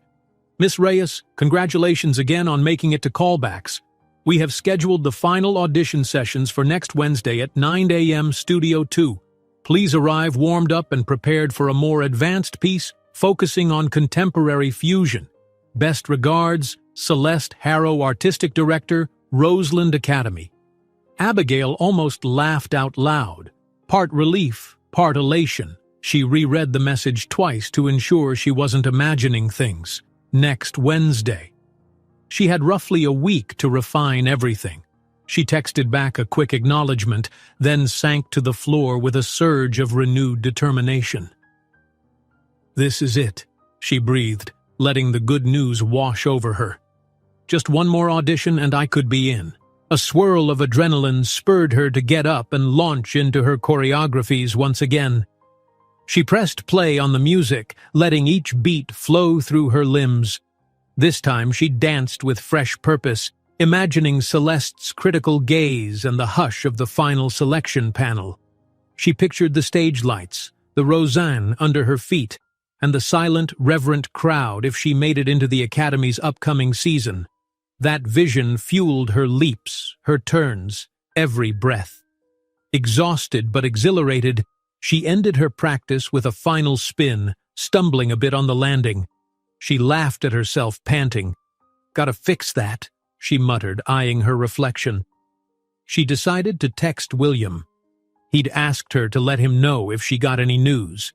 She typed with shaky fingers. "Hey, just got the official callback date, next Wed 9 a.m. at Roseland. So excited, nervous. Thank you again for all your help. Couldn't have prepped like this without you." She sent the message, then gulped down the last of her water. A minute later, her phone pinged with a reply. "That's fantastic! I'm thrilled for you. Are you free tonight for that dinner we talked about? We can celebrate and discuss how you want to approach the next 7 days." Abigail stared at the message, heart pounding in that curious mix of excitement and nerves. Dinner, tonight? Her shift at the diner began at 6 p.m., but maybe she could adjust. She typed back, I start work at 6, off by 10. Not sure if that's too late? Within moments, the screen lit up with William's response. Not at all. How about I pick you up at 10:30? We can do a late dinner, if that's okay? She found herself grinning like a fool. Yes, that works, she replied. Thanks. Her reflection in the mirror revealed flushed cheeks and bright eyes. She pressed her lips together, a wave of gratitude and excitement rolling through her. Then she grabbed her bag, locked up the studio, and stepped outside. The drizzle had faded to a gentle mist, and she felt as though the entire city glimmered with possibility. During her shift at the diner, Abigail buzzed with so much energy that Tanya teased her about being high on life. Orders came in, and she deftly served burgers, fries, meatloaf specials, her usual routine now tinged with a private anticipation. Every time she glimpsed the clock on the wall, her heart did a tiny leap, inching closer to 10 p.m., inching closer to the moment she could see William again, away from dusty floors and quick morning coffees, this time for a real dinner. Right before closing, Tanya handed her a small red lipstick from her purse. Go put this on, she insisted. I'm sure your lips are fine, but a bit of color never hurts. Abigail laughed, rolling her eyes but accepting the gift. In the cramped employee restroom, she splashed water on her face, then applied the lipstick, startled by how bold it made her feel. She pinned her hair up into a loose bun, leaving a few strands framing her face. Her reflection was a slightly glammed-up version of herself, still wearing the diner's t-shirt and jeans, but more luminous, more confident. It would have to do. She finished wiping down her section and handed in her apron right at 10 p.m. Outside, the sky was fully dark, but a line of streetlights flickered warmly.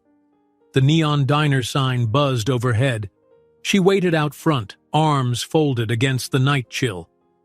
The minute hand clicked to 10:30, and as if on cue, the Bentley's headlights turned the corner, casting long beams across the pavement. She inhaled a calming breath. The car rolled up, and William stepped out. He wasn't wearing a formal suit tonight. Instead, he had on a navy sweater over a crisp shirt, with dark trousers that neatly fit his tall frame. He flashed a warm smile upon seeing her. Long day? He asked gently, noticing her diner uniform. She nodded, stepping into the car as he held the door open. Yeah, but I'm wired right now. I guess the excitement is kicking in? Once they settled in, he signaled the driver to move on. I made a reservation at a late-night bistro that's not far from here, William explained. They serve fantastic soups, salads, and a few classic dishes. Quiet atmosphere. He paused, glancing at her from the corner of his eye. Figured you might not want anything too fancy after a work shift. She offered a grateful smile, adjusting her seatbelt. That sounds perfect. Thank you. The city passed by in soft blurs of neon signs and traffic lights. She noticed the stress lines in William's face seemed less pronounced tonight. He carried a gentleness that put her at ease, even as she self-consciously smoothed out her wrinkled shirt. Sorry I'm not dressed up or anything, she murmured. He shook his head, meeting her gaze. You look wonderful, he said simply, and her stomach flipped. They arrived at a cozy bistro tucked between a bookstore and a candle shop. From outside, Abigail glimpsed low lighting and a scattering of patrons lingering over late dinners. A waiter greeted them with mild surprise. Most customers at this hour were finishing, not arriving, but swiftly showed them to a corner table adorned with a flickering votive candle. Once seated, they both relaxed, letting the hush of the near-empty bistro envelop them. The menus featured comforting fare, tomato basil soup, roasted vegetable salad, grilled chicken plates, delicate pasta dishes. Abigail fiddled with the corner of her menu, still feeling that mixture of excitement and nervousness. The entire day had been a swirl of practice, news from Roseland, and now this, a moment that felt real and intimate. William nodded at the menu. I'm craving something hearty. I might go for the baked salmon. What about you? She scanned the options, deciding on a creamy mushroom pasta that looked delicious. They placed their orders, and the waiter disappeared to the kitchen, leaving them in a gentle pool of candlelight. A soft jazz tune played in the background, and the entire world seemed narrowed to just their table, their quiet conversation. "So," William began, leaning forward a bit, "Wednesday is the big day. How are you feeling?" Abigail rested her elbows on the table, chin on her hands. "Nervous, but more excited. I've practiced so much. I want to be confident. This second round will be more intense, but that's a good thing." He smiled. "I believe in you, and if there's anything else you need, extra training with a teacher or a different set of shoes, just say the word." The sincerity in his eyes took her breath away for a moment. "Thank you," she murmured. "Really, I might need new point shoes soon, though I'm using mostly soft ones for contemporary." She paused, inhaling. "I'll handle it. But it means a lot that you're offering." He shrugged. "It's the least I can do. I have resources that can help, and you have a talent that deserves the best chance." A flicker of vulnerability crossed his face, as though he was not used to expressing such personal convictions. She studied him, remembering the corporate aura he often exuded. "You're always juggling so many responsibilities. Is that lonely sometimes?" she ventured. He considered the question carefully, swirling the water in his glass. "Often," he admitted. "I go from meeting to meeting, big deals at stake, but at the end of the day, it's mostly about numbers. I rarely get to see the human side of things, like genuine passion and creativity. That's why I found you so refreshing, I guess. You dance like it's your entire soul out there." Warmth flared in her chest, part humility, part gratitude. Their entrees arrived, and she took the moment to gather her thoughts. They chatted over bites of pasta and salmon, learning more about each other's backgrounds, his childhood memories of traveling with his father, her teenage years spent balancing multiple part-time jobs. He laughed when she told him about Tanya's unstoppable gossip at the diner, and she teased him about his clumsy attempt at moving the bookshelf. Time moved fluidly, the hush of the bistro broken only by the soft clink of cutlery and murmured conversations at the few remaining occupied tables. Before they knew it, the waiter discreetly asked if they'd like anything else. William ordered a small dessert, chocolate mousse, to share, ignoring Abigail's mild protest that she was already too full. "This is a celebration," he said, half grinning. "We have to toast your call back." They sampled the mousse, laughter drifting between them over silly anecdotes. Abigail marveled at how easily they were building a bridge between their very different worlds. She no longer felt the stiff unease she'd initially feared. Instead, she felt the quiet thrill of genuine connection forming. All too soon, the clock ticked past midnight. The bistro staff politely began clearing the final tables and dimming some lights. William requested the bill, adding a generous tip. After they stepped outside, the chill of the late-night air made Abigail shiver slightly, and he slipped off his light jacket, placing it gently around her shoulders. "You'll be cold," she protested softly, but he simply shook his head with a warm smile. The Bentley rolled up moments later, and they climbed in, heading back to her apartment. The city at night whirred by, neon signs and shuttered shops. She gazed at the passing lights, her head still buzzing with the evening's conversation, with the swirl of affection she felt building in her heart. When they finally reached her street, William stepped out first to open the door. Standing on the quiet sidewalk, she faced him, hugging his jacket around herself. "Thank you," she said, "for tonight. It was really nice." He moved a fraction closer, the lamp overhead illuminating the faint worry lines at his brow. "I'm glad," he murmured. I'd like to do it again sometime if—" She cut him off with a nod, smiling. "Yes, I'd like that too." In the hush of the moment, he leaned in slightly as if debating a kiss, but then paused, perhaps second-guessing. Abigail sensed his hesitation and felt her own heart flutter. Instead, they exchanged a gentle, lingering hug that spoke volumes. Her cheek brushed against his shoulder, and she felt the steady rise and fall of his breath. "Good night, Abigail," he said softly when they pulled apart. "Good night," she whispered, stepping back. She relinquished his jacket and handed it back with a small grin. Then she turned to walk upstairs, every step resonating with a quiet euphoria. She let herself into her apartment and found Marina pretending to be asleep on the couch, though her eyes popped open the moment Abigail closed the door. "So?" Marina inquired in a playful whisper. Abigail just grinned, cheeks glowing. "We had dinner," she said simply. She dropped onto the couch, hugging a throw pillow. "And it was perfect," Marina whooped under her breath, tossing a pillow in mock celebration. "That's my girl." They giggled quietly, mindful of the neighbors, then parted for bed. Abigail slipped under the blankets, mind spinning with images of William's gentle smile, the bistro's candlelit ambiance, and the now vivid hope for her upcoming audition. Drifting off, she contemplated how unexpectedly life could pivot. One moment, she was dancing alone in a cramped living room, uncertain if her dream would ever come true. The next, she was on the verge of a major break, buoyed by someone who believed in her more than she ever thought possible. And in that quiet hush of midnight, her heart soared at the recognition that sometimes meeting the right person at the right time could transform everything, both on and off the dance floor. Abigail's remaining days before the Roseland callback vanished in a blur of rehearsals, diner shifts, and heart-tingling moments with William. Every morning she woke early, stretching in the small space beside her bed before catching a bus to the refurbished studio.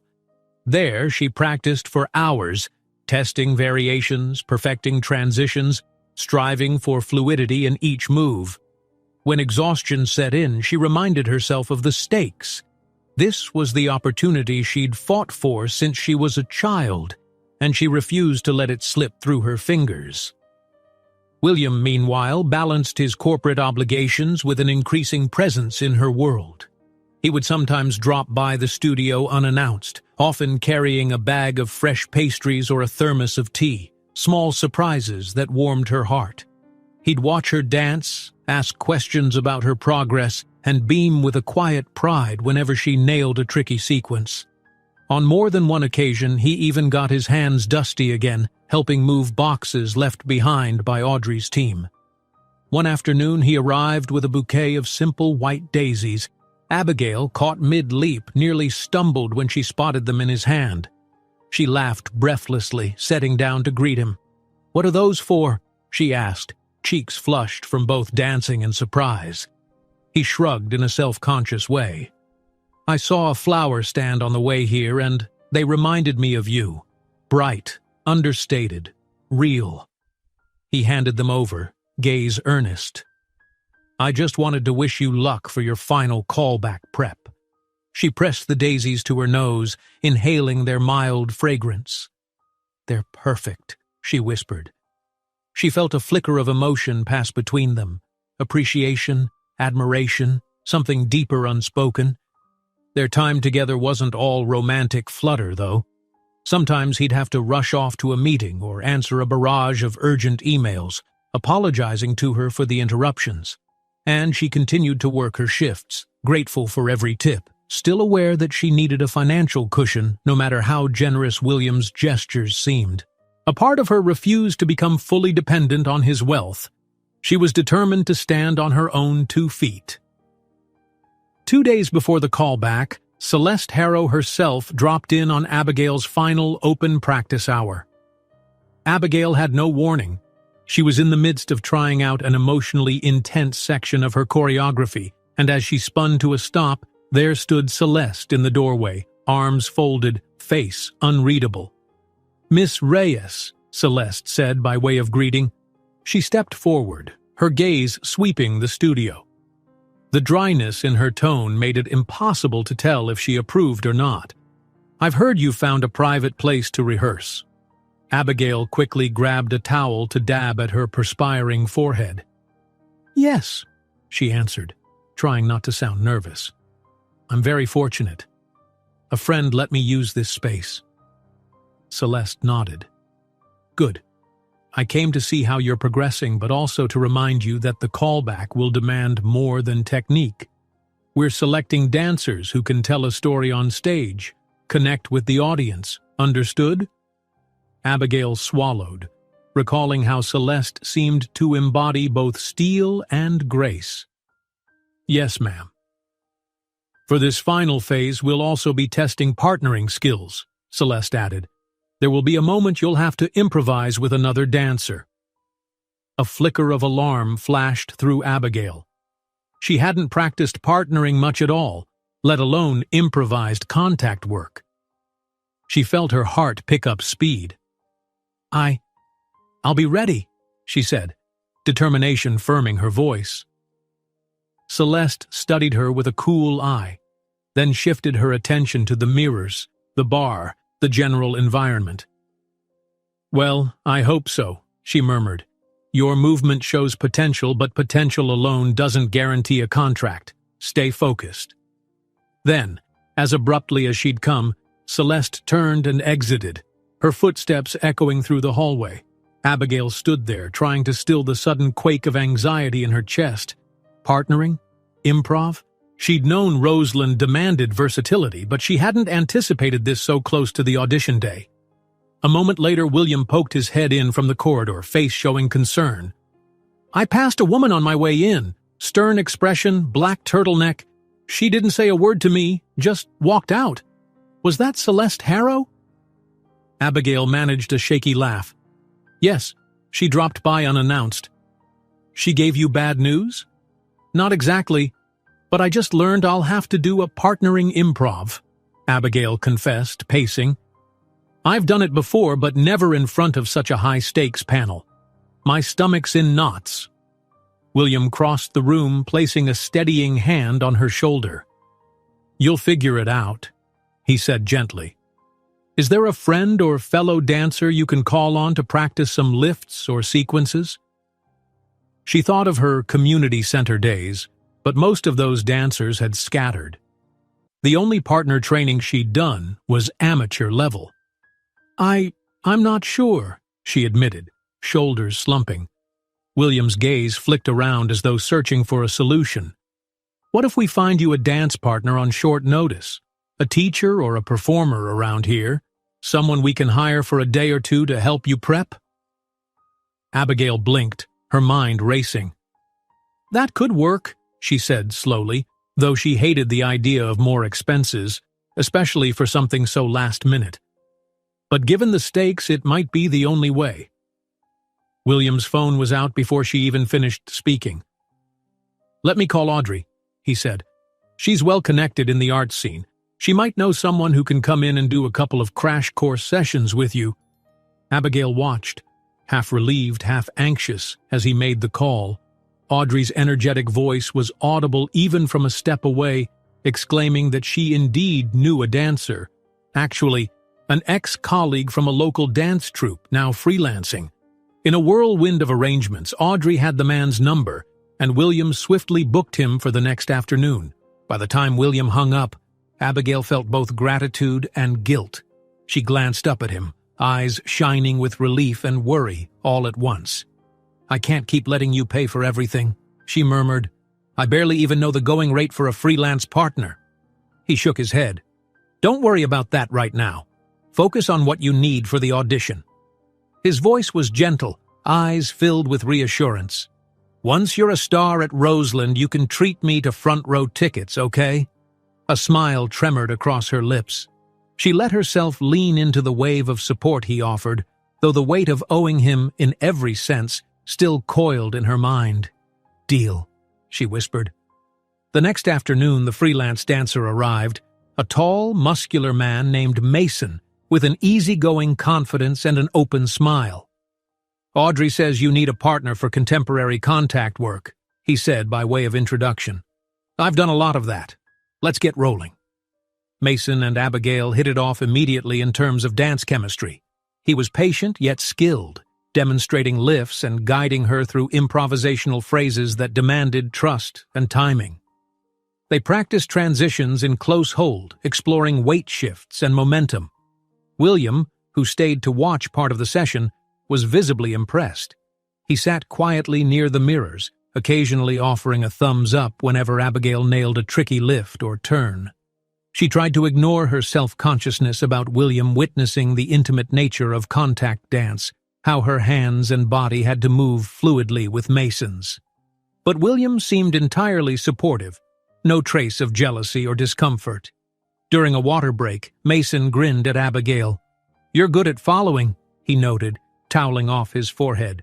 "But remember, improv is about dialogue, not just one person leading. Don't be afraid to initiate a shift or a lift if you feel the impulse. Trust the dance." She nodded, rolling her shoulders to ease the tension building there. "Right, dialogue, not monologue." They resumed, music drifting from her phone speakers, soft beats that pulsed like a heartbeat in the airy studio. Every time Abigail relaxed into the flow, she felt a sliver of confidence grow. Partnering might have been her weak spot, but Mason's guidance and William's encouraging presence gave her courage to push through the fear of messing up. By evening, her arms shook with fatigue, her mind drenched in new information. Mason offered a final handshake. "You're going to do great, Abby," he said. "Hit me up if you ever want more training, and good luck at Roseland." She thanked him profusely, feeling the prickle of tears at the corners of her eyes. The generosity of strangers, of William, Audrey, Mason, stirred a deep sense of gratitude and wonder. Once Mason left, she sank onto the floor, too drained to move. William approached, a plastic bag in hand. "Got takeout," he said, passing her a container that smelled of stir-fried noodles and vegetables. "Figured you'd need fuel." Her stomach growled on cue. She accepted the food, devouring several bites in comfortable silence. Then she glanced up at him, lids heavy with exhaustion. "Thank you," she murmured, not just referring to the noodles but everything he'd done. "You keep saving me." He settled beside her, legs stretched out on the wood floor, his shoulder nearly touching hers. "I'm not saving you," he said in a low tone. "You're doing all the hard work. I'm just helping." She nodded, heart warming. The evening light in the studio stretched their shadows across the floor. She sipped from a water bottle, letting her body relax in this safe bubble they'd somehow built together. A quiet descended, the kind of pause that felt intimate, not awkward. William studied her face, brow lined with quiet thought. "How do you feel about everything now?" he asked softly. She swallowed. "Better," she admitted. "Still nervous, but I have a plan. I know what to expect, mostly, and that helps." He smiled. "You'll conquer it, Abigail." Then his expression turned more serious, almost contemplative. "And after you do, after you get that spot at Roseland, what's next for you?" She hesitated, the question having always floated on the edges of her mind. "Well, the Academy's program is a big deal," she began. "I'd train, perform in a few shows, maybe earn a modest stipend. Longer term, if they keep me for the season, I could tour with them, or branch into other companies. The dream is to dance professionally enough to make a living. Travel, see the world if I can." He nodded, clearly fascinated. "What about your personal life?" he asked, voice a notch softer. "Friends, love, home. Do you see yourself always in this city, or—" Her cheeks warmed at the question's intimacy. She exhaled, glancing down at the takeout container in her lap. "I don't really know. If I'm honest, I've never had the luxury of planning much beyond survival and chasing opportunities. But lately—" She lifted her gaze, meeting his eyes. "I guess I'm discovering there might be more for me than just dancing alone." Their shared look filled the room with a gentle charge, a wordless acknowledgement that in this short span they'd forged a connection that defied the usual caution of new acquaintances. Her heart thudded with the realization that she wanted that connection to deepen, even as her dance dreams remained her foremost focus. William's phone buzzed, shattering the quiet moment. He grimaced an apology, reading the screen. "I have a late conference call in 20 minutes, he explained, sighing. "Board members in a different time zone. I should go." She forced a light laugh. The life of a CEO. He stood, offering her a hand to pull her up. She accepted, rising on unsteady legs. She wobbled slightly, and he steadied her waist, their faces inches apart. Her breath caught, warmth flickering between them. It was as if the entire studio had gone silent, watching them in anticipation. For a heartbeat, she thought he might kiss her. She thought she might want him to. But then the phone buzzed again, jolting them back to reality. He released her gently, a soft exhale escaping both of them. "I'll see you soon," he said, voice a little husky. Then he flashed that signature gentle smile. "2 more days until your audition. I'll be rooting for you." She mustered a small nod, heart pounding. "Thank you. I can't tell you how much it means." He grabbed his coat and stepped toward the door. Before leaving, he turned back, tossing one more grin her way. Then he was gone, the door's echo lingering in the studio's hush. Abigail closed her eyes, trying to process the swirl of emotions left in his wake. Part of her wanted to fling caution to the wind and embrace whatever was growing between them. Another part reminded her, focus, call back, keep your composure. The memory of Celeste's stern warning rang in her ears. Potential alone doesn't guarantee a contract. Sighing, she returned to her phone, played the music once more, and began a final round of gentle drills. Sweat beaded anew on her forehead, her muscles groaning from the day's exertion, but she pushed on. She needed to be ready. Everything else, her stirring bond with William, the flutter of attraction, would have to wait until after she gave her all on that audition floor. In the quiet of the studio, she closed her eyes and danced, envisioning the judges' panel, the stage lights, the leap of her heart when she finally, hopefully, heard the words, "Welcome to Roseland." The day before the callback arrived in a flurry of last-minute preparations and a storm of nerves that Abigail couldn't quite shake. She'd spent the early morning going through slow, meditative stretches, allowing her body a measure of rest after days of intense training, then finished the afternoon reviewing her improvisational work with Mason. By now, they'd formed a comfortable groove together, discovering which lifts flowed smoothly and which transitions required extra care. "You've got this," Mason reassured her when their session ended. "If they make you partner, you'll adapt just fine. The important thing is to stay relaxed and aware of your partner's energy." Abigail repeated that mantra to herself for the rest of the day.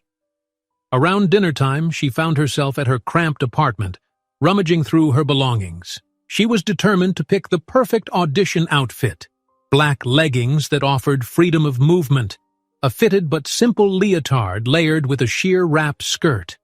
Now that she had a little spare tip money, she'd bought brand-new soft shoes. Her old ones were near splitting at the seams. Marina hovered in the doorway, arms folded. "All set for tomorrow?" she asked, a proud tilt to her head. "I think so," Abigail sighed, hunching over her bed where she'd laid out the outfit. "It's weird. My body feels ready, but my mind is bouncing between excitement and pure terror." Marina came over, gently pulling Abigail upright. "Girl, you're about to walk into Roseland and show them who you are. They're going to love it."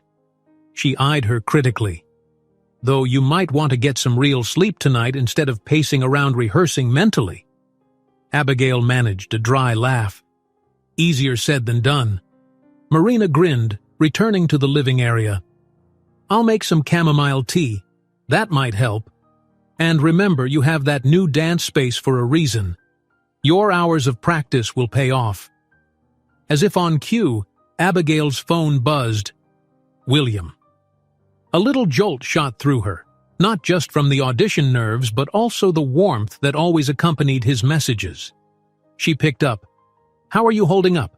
Big day tomorrow. Let me know if you need anything." She typed back quickly, a smile tugging at her lips. "I'm okay. Nervous, but ready. Gonna get an early night.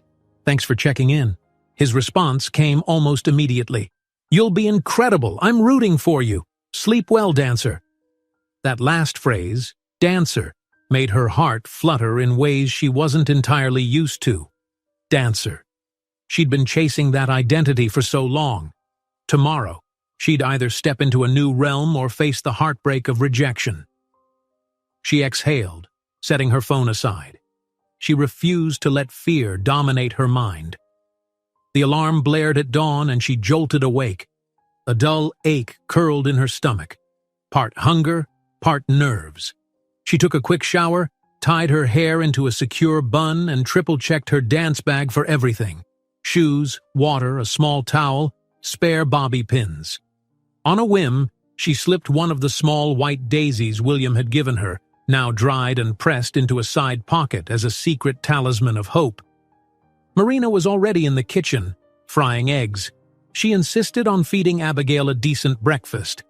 "You won't dance well if you're faint from hunger," she chided. "Eat, please." Abigail obeyed, though her appetite was thin. They barely spoke, the quiet tension of the morning heavy in the apartment. Before long, she hugged Marina goodbye, shouldered her bag, and slipped outside into the crisp air. Dawn was just breaking, painting the sky in delicate pink and orange hues. She took it as a good omen. The bus ride to Roseland felt interminable. Every red light triggered a fresh wave of anxiety. She tried to distract herself by listening to calm music on her headphones, but each time the bus lurched, her mind flashed to thoughts of the panel of judges, Celeste's evaluating gaze, and the possibility of messing up her partnered improv.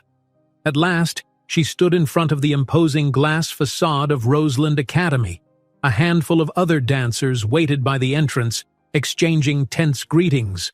Some she recognized from the first round, others appeared new, likely direct invites from other auditions.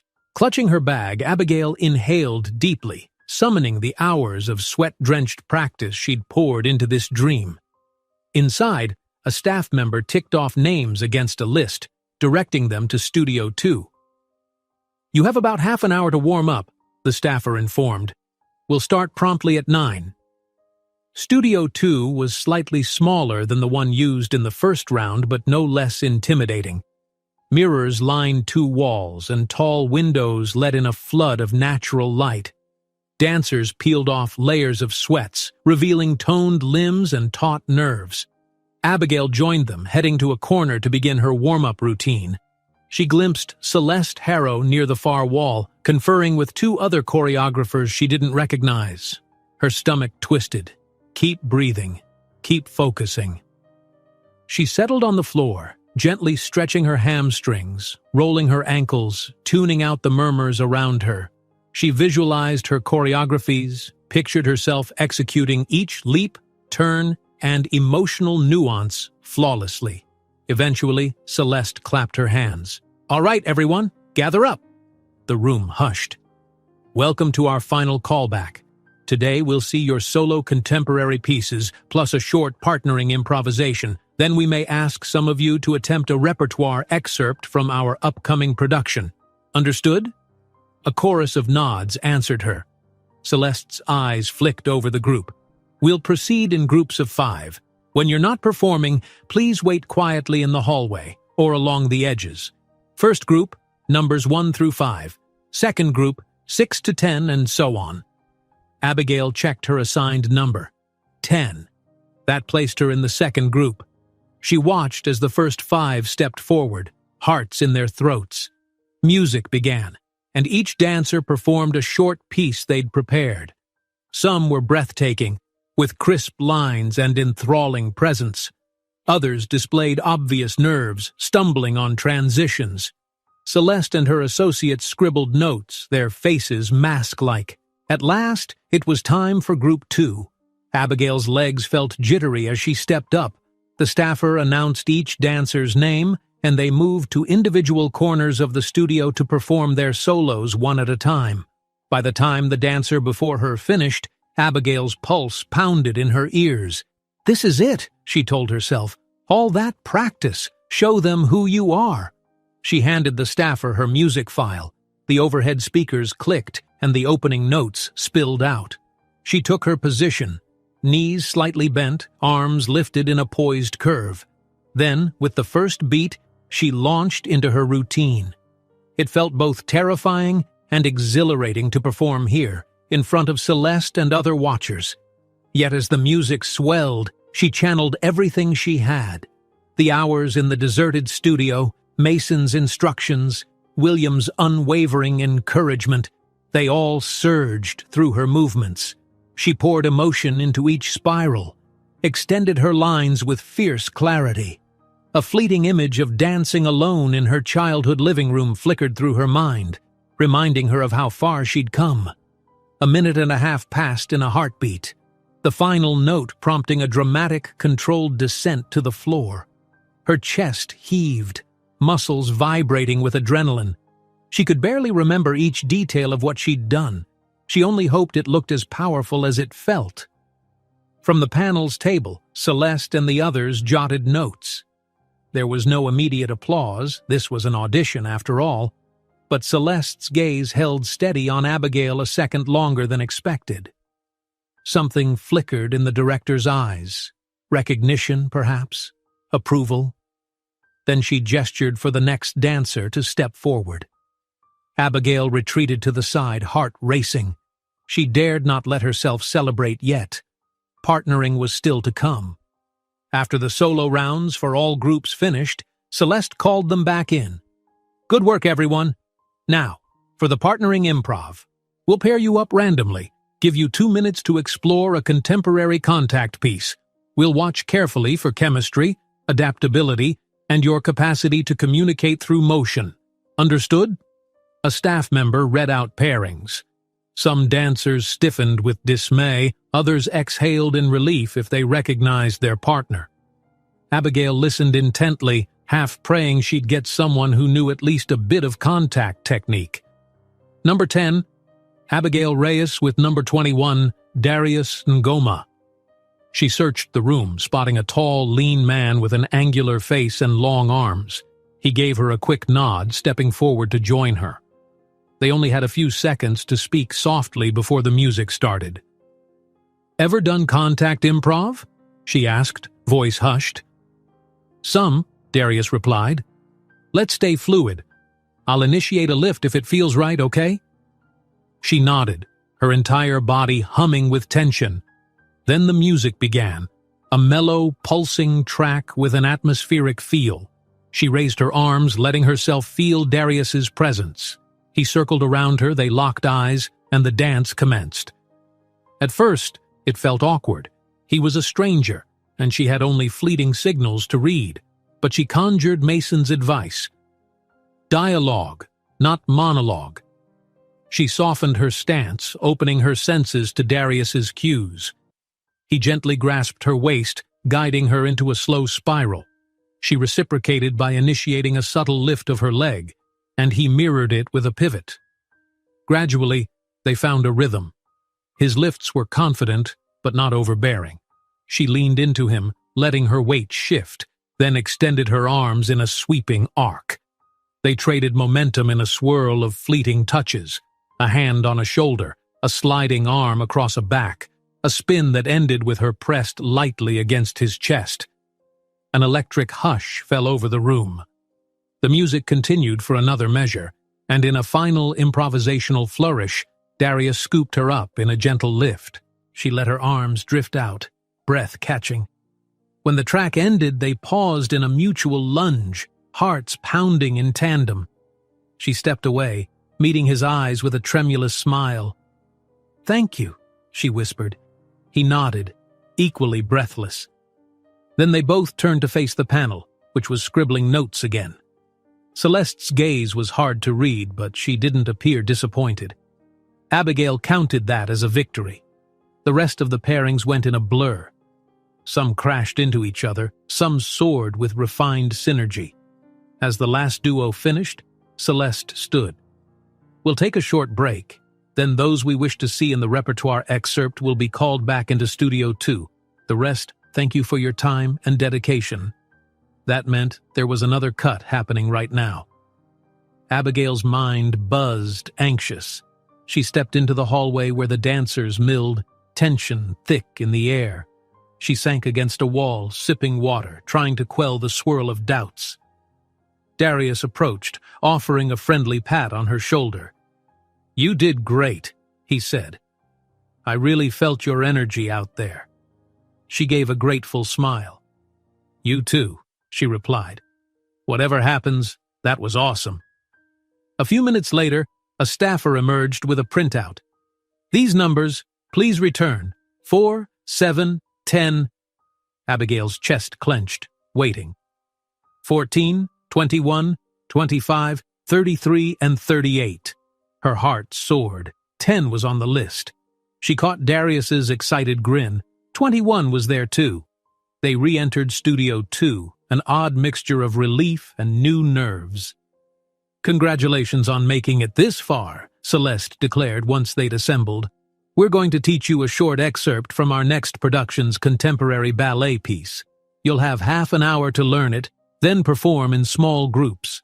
Pay attention, move quickly, show me you can handle a professional setting." The choreographer beside Celeste stepped forward and launched into a crisp demonstration of the excerpt. Abigail felt both dread and exhilaration. It was complex, with tricky timing, a blend of classical footwork and sharp, modern angles. She forced her mind to record every detail, heart thumping as she tried each sequence with the group. 30 minutes had never passed so quickly. By the time Celeste clapped to signal the end of rehearsal, Abigail's brain was rattling with corrections and half-remembered steps. She used the final minute to forcibly calm herself. She'd gotten this far. She could handle one more test.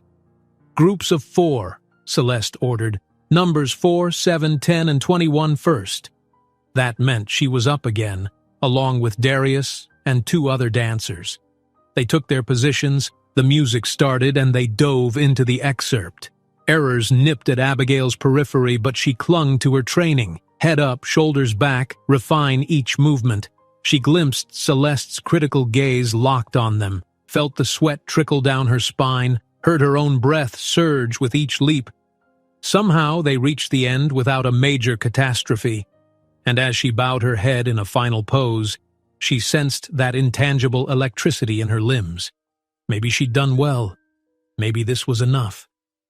They stepped aside, letting the next group on. The wait afterward was excruciating. Finally, Celeste and her colleagues stood to address them. "Thank you. We will contact you all with our final decisions within 48 hours. That is all for today. No immediate results, no celebratory flourish, no crestfallen rejections. Just a swirl of dancers gathering their bags, exchanging hushed well-wishes or resigned sighs." Abigail took a shaky breath, alone in her corner, letting the wave of exhaustion and relief wash over her. She'd given everything. Now she could only wait. Darius passed by, offering a supportive fist bump. She returned it, feeling a flicker of kinship. And then she left Studio 2, the halls of Roseland oddly quiet now that the day's drama was over. She stepped into the brisk outdoors, blinking against the midday sun. Her phone buzzed, a message from William. "Thinking of you. How did it go?" She typed back, still breathless from adrenaline. "It's done. No immediate results. They'll let us know in 48 hours. I'm wiped, but relieved." His reply made her smile through her exhaustion. "Proud of you. Want me to pick you up, or do you need space to breathe?" She considered it. Yes, she wanted to see him, to share her swirl of emotions. So she answered, "I could use a ride if you're free. Thanks." He responded within seconds. "On my way." She lowered the phone, heart thudding from a new, gentler excitement. In the wake of the audition's intensity, the thought of William's reassuring presence felt like a gift. Within her, hope warred with exhaustion, but a sense of profound satisfaction took hold. She'd done it, leaped into the unknown with all she had. Now the next chapter lay in Rosalind's hands. Abigail stepped out of Roseland Academy's tall glass doors, letting out a breath she didn't realize she was holding.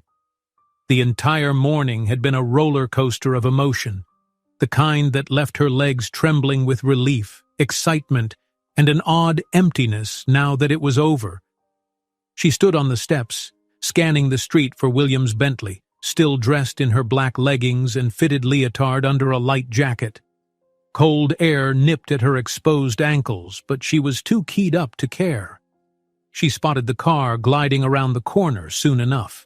Its polished exterior reflected the midday sun. The driver slowed at the curb and William emerged from the back seat. He was wearing a casual blazer and jeans, looking polished yet relaxed. His eyes lit up the moment he saw her. "How are you?" he asked, moving closer, his voice low with concern. She could see the tension in his own shoulders, as if he'd been waiting too. She offered a wavering smile. "Exhausted. Relieved. They won't announce anything for 48 hours, so all I can do is wait." William opened the car door and she slipped into the back seat. She felt the plush cushions cradling her aching muscles, the hush of the Bentley's interior easing her frantic mind. He followed her inside and they pulled away from Rosalind's curb. "Let's find somewhere you can decompress," he said, tapping his phone to send a note to the driver. "I thought maybe we could grab lunch and talk, unless you want quiet time?" She glanced at him, touched by the sincerity in his gaze. "Lunch sounds nice," she admitted. "I could use a distraction." They ended up at a small cafe overlooking a modest park, a relaxed, sunlit spot where they could snag an outdoor table. The day had blossomed into mild warmth, and it soothed Abigail's frazzled nerves to be surrounded by tree-dotted greenery. She ordered a comforting bowl of tomato soup and a grilled cheese sandwich. William went for a light pasta dish. While they waited, William reached across the table to rest his hand lightly on hers. "Tell me about it," he said. "What happened in there?" She exhaled, letting the tension roll off her shoulders. "It was intense," she confessed. "I did my solo, then an improvised partnering session, and finally learned a short excerpt from their next production. They tested us on everything: technique, emotional expression, ability to work with a partner on the fly." A tremor of tired laughter escaped her. "They said we'd know in 2 days, which feels like an eternity." William's thumb brushed lightly over her knuckles. "It sounds like you rose to the challenge. I'm proud of you." Those words, so simple, sent a pulse of warmth through her. She realized how much she'd yearned for someone to say that, to acknowledge her hard work, her sacrifice.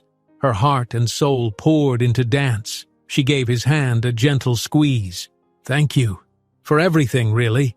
I don't think I could have reached this point without your help, or at least, not this confidently." He shook his head in mild protest. "You had all this talent before I showed up," he said with a small grin. "But I'm glad I could support you in some way." Their food arrived, and they slipped into comfortable conversation. Abigail recounted the other dancers' skill levels, her impressions of Celeste's demeanor, and the momentary camaraderie she'd felt with her improvised partner. William, for his part, listened intently, occasionally voicing quiet admiration or asking clarifying questions. He never seemed bored, never checked his phone. He was fully present, which allowed her to unpack the swirl of adrenaline and relief lodged in her chest. As they finished their meal, the conversation took a softer turn. William stirred his iced tea thoughtfully. "If you get in," he began, "this will change your day-to-day life. Long rehearsals, potential tours, maybe even out-of-town performances. Are you ready for that?" She searched his eyes, recognizing the undercurrent in his question. "How will this affect us?" She reached for her water glass, letting a moment pass before she answered. "I want that life," she admitted. "I've always wanted it, but I also want to keep the people I care about in my world, no matter how hectic it gets." He nodded, exhaling as if relieved. "Good," he said, "because I have a feeling you're about to get very busy, and I'll be happy just to see you whenever you can spare the time. If If you want that." Her heartbeat kicked up at the openness in his voice. "I do want that," she murmured, careful but firm. Their gazes locked, a silent understanding that whatever formed between them wasn't a fling or a passing curiosity. It was something real, fragile, and new. They lingered a little longer, sipping the last of their drinks, letting the tension of the day subside. A gentle breeze rustled the trees in the nearby park, and the sun's rays warmed their table. For a moment, it felt as if the rest of the city had paused, granting them a pocket of time to savor each other's company. Eventually, William checked his watch. "I have a meeting in a couple of hours," he said with a regretful sigh. "Another set of negotiations. But if you'd like, I can drop you off at home, or anywhere else you prefer." Abigail considered how her body throbbed with exhaustion. A hot shower and a nap sounded like heaven. "Home, please," she decided, standing from the table. "I think I need rest, and to keep my phone nearby for the next 2 days in case Rosalind emails early." He settled the bill, waved goodbye to the cafe staff, and walked with her back to the Bentley. The midday brightness had intensified, and a few passers-by glanced at them, a poised young woman in dance attire, a tall man in a tailored blazer. She wondered if people ever looked at them and questioned how such different worlds could intersect. The thought made her smile inwardly. If only they knew how kindness and passion could bridge gaps that seemed insurmountable. The ride to her apartment was quiet, each of them lost in private reflections. She laced her fingers in her lap, noticing the slight tremble that still lingered in her muscles. William occasionally glanced her way, offering an encouraging smile. When the car finally pulled up to her block, he insisted on getting out, helping her with the door. Standing on the sidewalk, he gently brushed a stray hair off her face, his expression full of care. "Rest well. Don't worry yourself sick waiting." She nodded, feeling unsteady under the weight of her emotions. It struck her just how normal this had begun to feel, having him near, looking out for her. "I'll try," she said lightly, forcing a small grin. "But no promises. My brain loves to obsess." He leaned in, and a faint current of anticipation passed between them. This time he didn't hesitate. He pressed a soft, warm kiss to her forehead, a gesture that felt oddly intimate, more tender than anything else. Her breath caught, eyes fluttering closed for a fleeting second. "Text me tonight?" he asked quietly when he drew back. She nodded again, heart quivering. "Okay." With that, she climbed the short steps to her apartment, glancing over her shoulder just once. He offered a gentle wave, then slipped back into the Bentley. The car eased away, leaving her with a buzzing sense of contentment and the faint imprint of his affection on her brow. The next 2 days blurred into a restless vigil. Abigail tried to stay busy. She worked her evening shifts at the diner, tidied the apartment, even revisited the studio briefly to stretch out her post-audition aches. Every ping or buzz on her phone set her nerves on edge, only to find out it was a spam message or a friend asking how the callback went. She and William texted frequently, little updates and shared jokes. He sent her a photo of a new hotel lounge he was renovating, asking her opinion on color schemes. She replied with a candid shot of her bedroom-turned-mini practice space, joking that the color scheme was more clutter-chic. Marina teased her about how often her phone chimed. "You're so smitten," she declared one night while they prepared dinner. Abigail tossed a wadded napkin at her friend. "It's not just romance," she insisted, failing to hide her blush. "He's become a real friend, a big part of this dream." Marina snickered. Sure. You just keep messaging your friend." That second day dawned, and the 48-hour mark loomed. Abigail's stomach stayed in knots. By late morning, she felt so on edge that she nearly jumped when the mail slot clacked. She found only bills and a flyer. By afternoon, she was pacing. Finally, around 3 p.m., she decided to burn off the anxiety by heading to the studio, rummaging for any leftover tasks or extra practice she could do. On the walk, her phone buzzed. She froze in place, nearly fumbling it in her haste. The screen showed an email notification from Roseland Academy. Her heart slammed into her ribs. With trembling fingers, she opened the email. "Dear Miss Reyes, thank you for attending our recent callback auditions. We appreciate the effort and talent each dancer brought to the process. After careful consideration, we are delighted to offer you a contract with the Roseland Academy's upcoming season. Enclosed are details of rehearsal schedules, stipend information, and performance dates. We look forward to your contribution to our production. Warm regards, Celeste Harrow, Artistic Director, Roseland Academy." Abigail's vision blurred with tears of astonishment. She reread the words, "We are delighted to offer you a contract." She actually let out a small, disbelieving laugh in the middle of the sidewalk. Passers-by shot curious glances, but she couldn't care less. She pressed a hand to her mouth, fighting back a joyous cry. This was it, her dream, the reality she'd chased for so long. Her first instinct was to call William. She hit his number, heart pounding. His phone rang twice before his voice sounded. "Abigail? Everything okay?" She could hardly contain the glee in her voice. "I got in," she gasped. "Roseland just emailed. I'm in. I'm part of their next season." She heard the astonished pause, then a burst of genuine elation. "You did it!" he exclaimed, tone bright with excitement. "Abigail, that's incredible. I'm so proud of you." He let out a delighted laugh that warmed her heart. "Where are you right now?" "On the street," she answered, almost giddy. "I was heading to the studio, but I just stopped in my tracks when I read the email." He barely hesitated. "Stay there, I'll come get you. We need to celebrate properly." She blinked, tears still clinging to her lashes. "Are you sure? You're not in a meeting?" He scoffed, voice gentle yet firm. "They can wait. This is too important. Text me your location. I'll be there as soon as I can." Smiling, she ended the call, her body trembling with the adrenaline of success. She typed out her location, then found a bench nearby to sit on. She needed a moment to steady her breathing, to process the news. She was an official member of Roseland's new season. They'd pay her, train her, put her on stage for the city, and maybe beyond. Every long shift at the diner, every cramped living room rehearsal, every uncertain step had led to this triumph. Not 10 minutes later, William's car pulled up with a soft purr of the engine. He stepped out, scanning the sidewalk.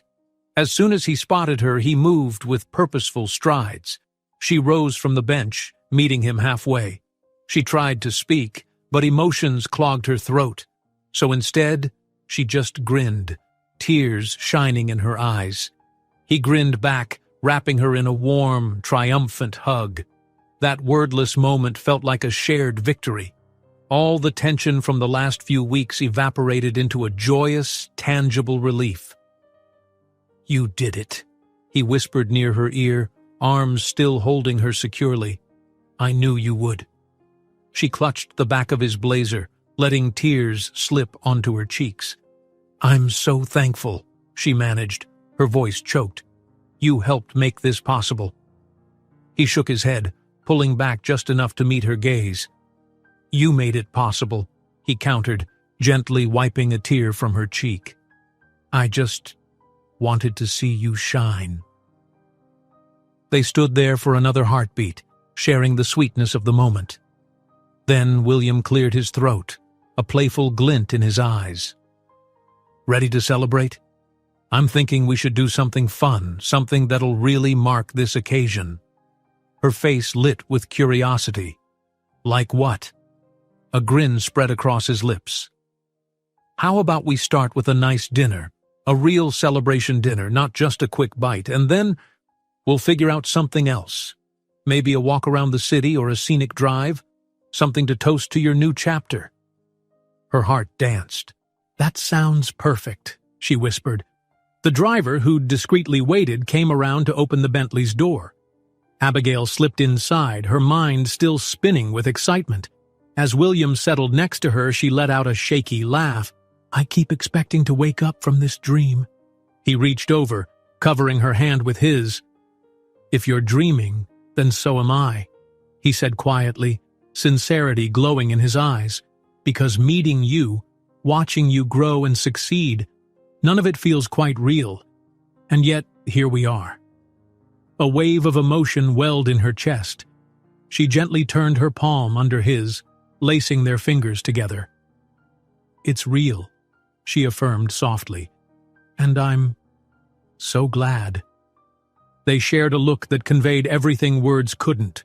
Gratitude, admiration, the beginnings of a deeper bond.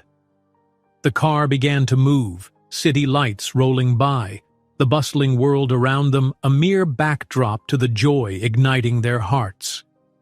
As they cruised onward, Abigail took a final glimpse at her phone, rereading the email's opening line, "We are delighted to offer you a contract," and felt a rush of fresh tears threaten again. Tomorrow she would contact Rosalind, sign the paperwork, learn the details of her schedule. Tonight she would celebrate a dream finally in her grasp, buoyed by the warmth of William's unwavering support. For the first time in her life, she believed wholeheartedly in the future, both on stage and off, and she silently vowed never to forget the girl who once danced alone, forging this path to the shining moment she now held in trembling, victorious hands. A crisp wind swept across the city streets that afternoon, rustling the last of the autumn leaves. Abigail stood backstage at Rosalind's grand auditorium, muscles alert with a familiar tension. Lights glowed softly behind the velvet curtains, and beyond them, a murmuring crowd settled in their seats. In the weeks since she'd signed her contract, life had shifted into overdrive. Daily rehearsals from dawn till dusk, costume fittings, production meetings. The moment she'd dreamed of was here, her first official performance with the Academy. She glanced down at her costume, a sleek, modern design in black and gold, hugging her body but allowing movement. Matching dancers surrounded her, some with more experience, others equally new. They'd bonded in the crucible of rehearsals, forging supportive friendships. Celeste Harrow had been at the helm the entire time, stern as ever, yet oddly protective once you proved your mettle. Abigail adjusted the gold filigree design running across her shoulder, recalling how surreal it had felt the first day she stepped into the same Roseland studios not as an auditioner, but as a contracted member. Celeste had acknowledged her with a curt nod, then welcomed her as Miss Reyes, part of the ensemble. From that point forward, Abigail had poured every ounce of energy into preparing for the show. Somewhere in the darkness off stage, the orchestra tuned up, their notes drifting into the backstage area. The routine they were about to perform was a contemporary ballet piece that fused classical lines with modern invention. Abigail had learned it under intense scrutiny, perfecting leaps and partnering sequences with a focus that bordered on obsession. She smiled to herself, remembering how only a few months ago she'd been practicing alone in her cramped living room, uncertain if she'd ever be granted a professional stage. Footsteps approached. Mason, a freelance dancer she'd once hired for an afternoon, now stood on the performance staff, brought in last minute to fill a male ensemble spot. He offered Abigail a grin. "Ready?" he asked. She took a shaky breath. "As I'll ever be," she whispered back, letting a bubble of excitement stir in her gut. This was no mere audition.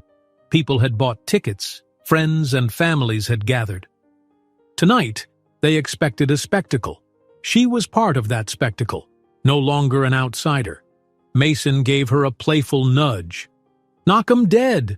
She caught sight of her reflection in a stage mirror propped near a rack of costumes. The elegant lines of her makeup accented her eyes. A slight shimmer dusted across her cheekbones. No sign of the shy waitress who once used a Bentley window as a mirror. Now she saw a professional dancer about to claim her place under the lights. Music began.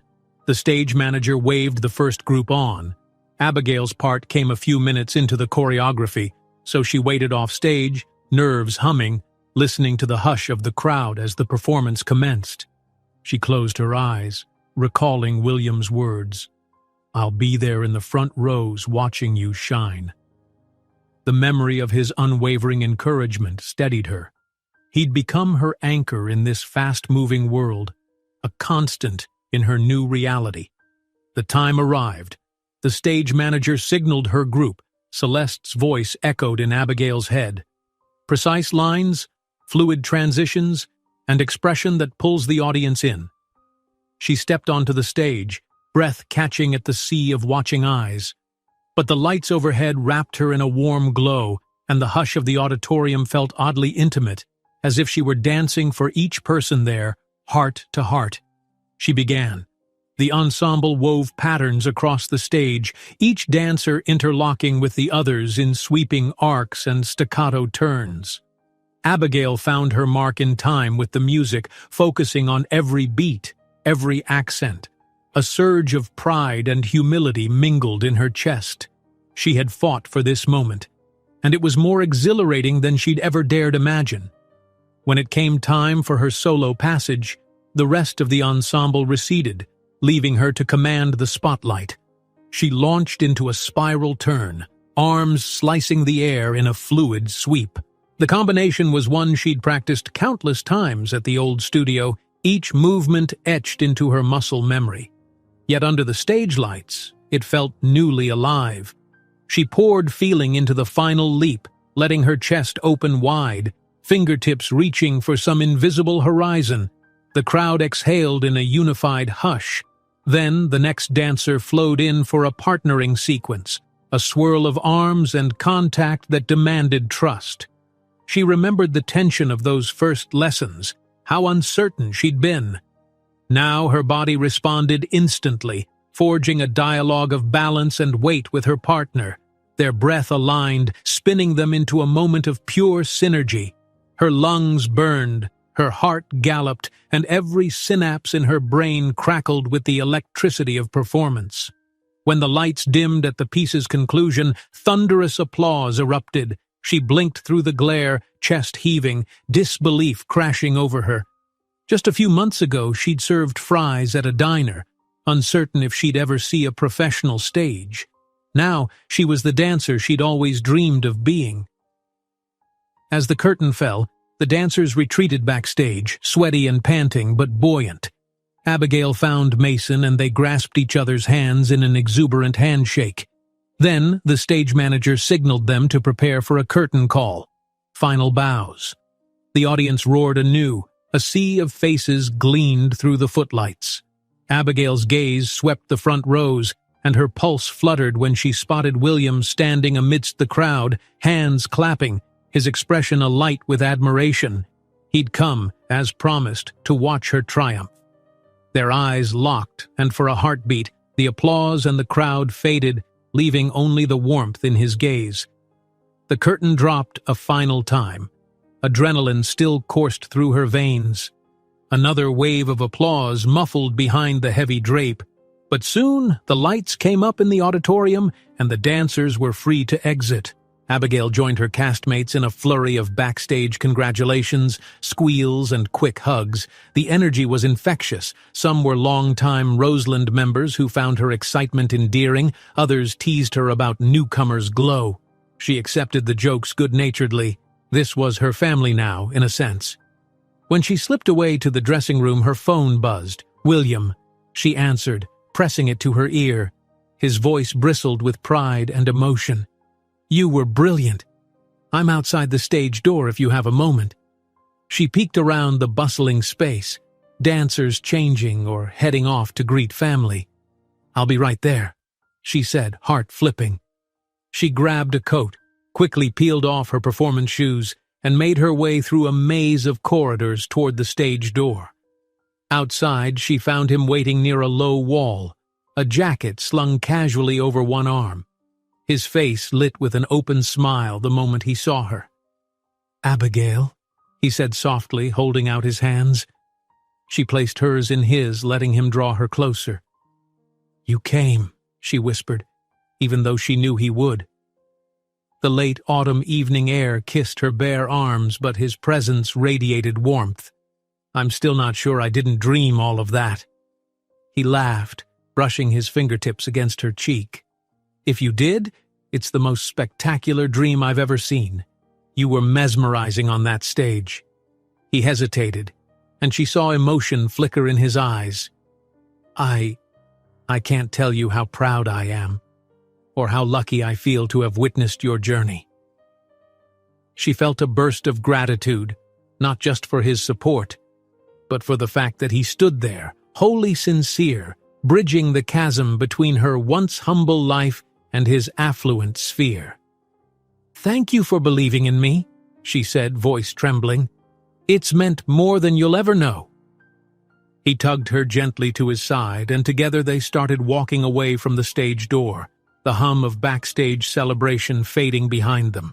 "I'm thinking we celebrate properly," he teased. "Unless you need to get back to your castmates?" She shook her head, smiling. "We're done for the night. I'll celebrate with them later. Right now, I'd love to grab dinner or anything that helps me come down from this high in a good way." William's grin broadened. "I have a restaurant in mind. It's quiet, has a perfect view of the city lights, and we can toast your debut." She leaned her head on his shoulder for a moment, letting out a soft sigh. "Perfect," she echoed. In the wake of adrenaline, she found a calming peace in his closeness, the sense that she wasn't alone in savoring this victory. They strolled through the labyrinth of hallways and out the theater's side entrance, stepping into the night. The city glowed with electric vibrancy, neon signs, street lamps, the distant hum of cars. As they made their way to his waiting car, she found herself reflecting on how far she'd come.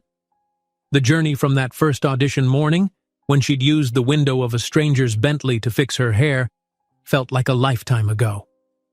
Inside the car, William lifted a small box from the seat. "Before we go," he said quietly, "I wanted to give you something." He opened it, revealing a delicate silver pendant shaped like a dancer mid-leap, graceful lines and exquisite detail. Abigail's breath caught. "William, you didn't have to—" He pressed a fingertip to her lips. "Let me," he whispered. He unclasped the pendant and motioned for her to turn. Gently, he fastened it around her neck. She stroked the tiny figure resting against her collarbone, heart swelling with gratitude. "I love it," she murmured. "It's perfect." He curled an arm around her shoulders. "Just a small reminder of the dancer you've become, and the dancer you've always been, really." Their eyes locked, and in the hush that followed, she felt a rush of words unsaid. But the tenderness in his gaze told her that in time, they'd speak them all. Soon the Bentley glided through the night, whisking them toward a quiet hilltop restaurant. City lights sparkled below, a tapestry of possibility that mirrored the hope thrumming in Abigail's chest. She pressed her forehead to the cool window glass, watching the colors blur by. Her life was changed forever, both by her own grit and the presence of someone who believed in her dream as fiercely as she did. At the restaurant, they found a corner table overlooking the glowing skyline. Over warm, candlelit ambiance, they sipped sparkling water, laughed about backstage mishaps, and shared glimpses of what might come next. She told him about upcoming performances, possible tours, dreams of dancing at international festivals. He mentioned expansions for Harrison Enterprises, but confessed that since meeting her he'd started rethinking certain priorities, less about legacy, more about meaning. Abigail felt the flutter of something profound, a new horizon she hadn't dared to imagine. After dinner, they lingered outside, the breeze rippling through her hair. She turned to him, the moonlight revealing quiet emotion in his eyes. "Thank you," she repeated, though the words seemed insufficient. "I used to think dancing would be the only love in my life. But now—" She broke off, unsure how to express the intensity of feeling. He took her hands gently. "Now," he echoed, stepping closer, "we can share your love for dance, and maybe find our own story in the process." She blinked back tears, nodding slowly. Then, under the hush of the star-sprinkled sky, he leaned in with careful tenderness. This time, there was no hesitation. Their lips met softly at first, then warming into an embrace that spoke of trust, respect, and an unspoken vow. The city lights sparkled around them, a backdrop to the quiet, significant moment. When they finally drew apart, she smiled through the tears that glistened on her lashes, feeling no shame in showing him her vulnerable joy.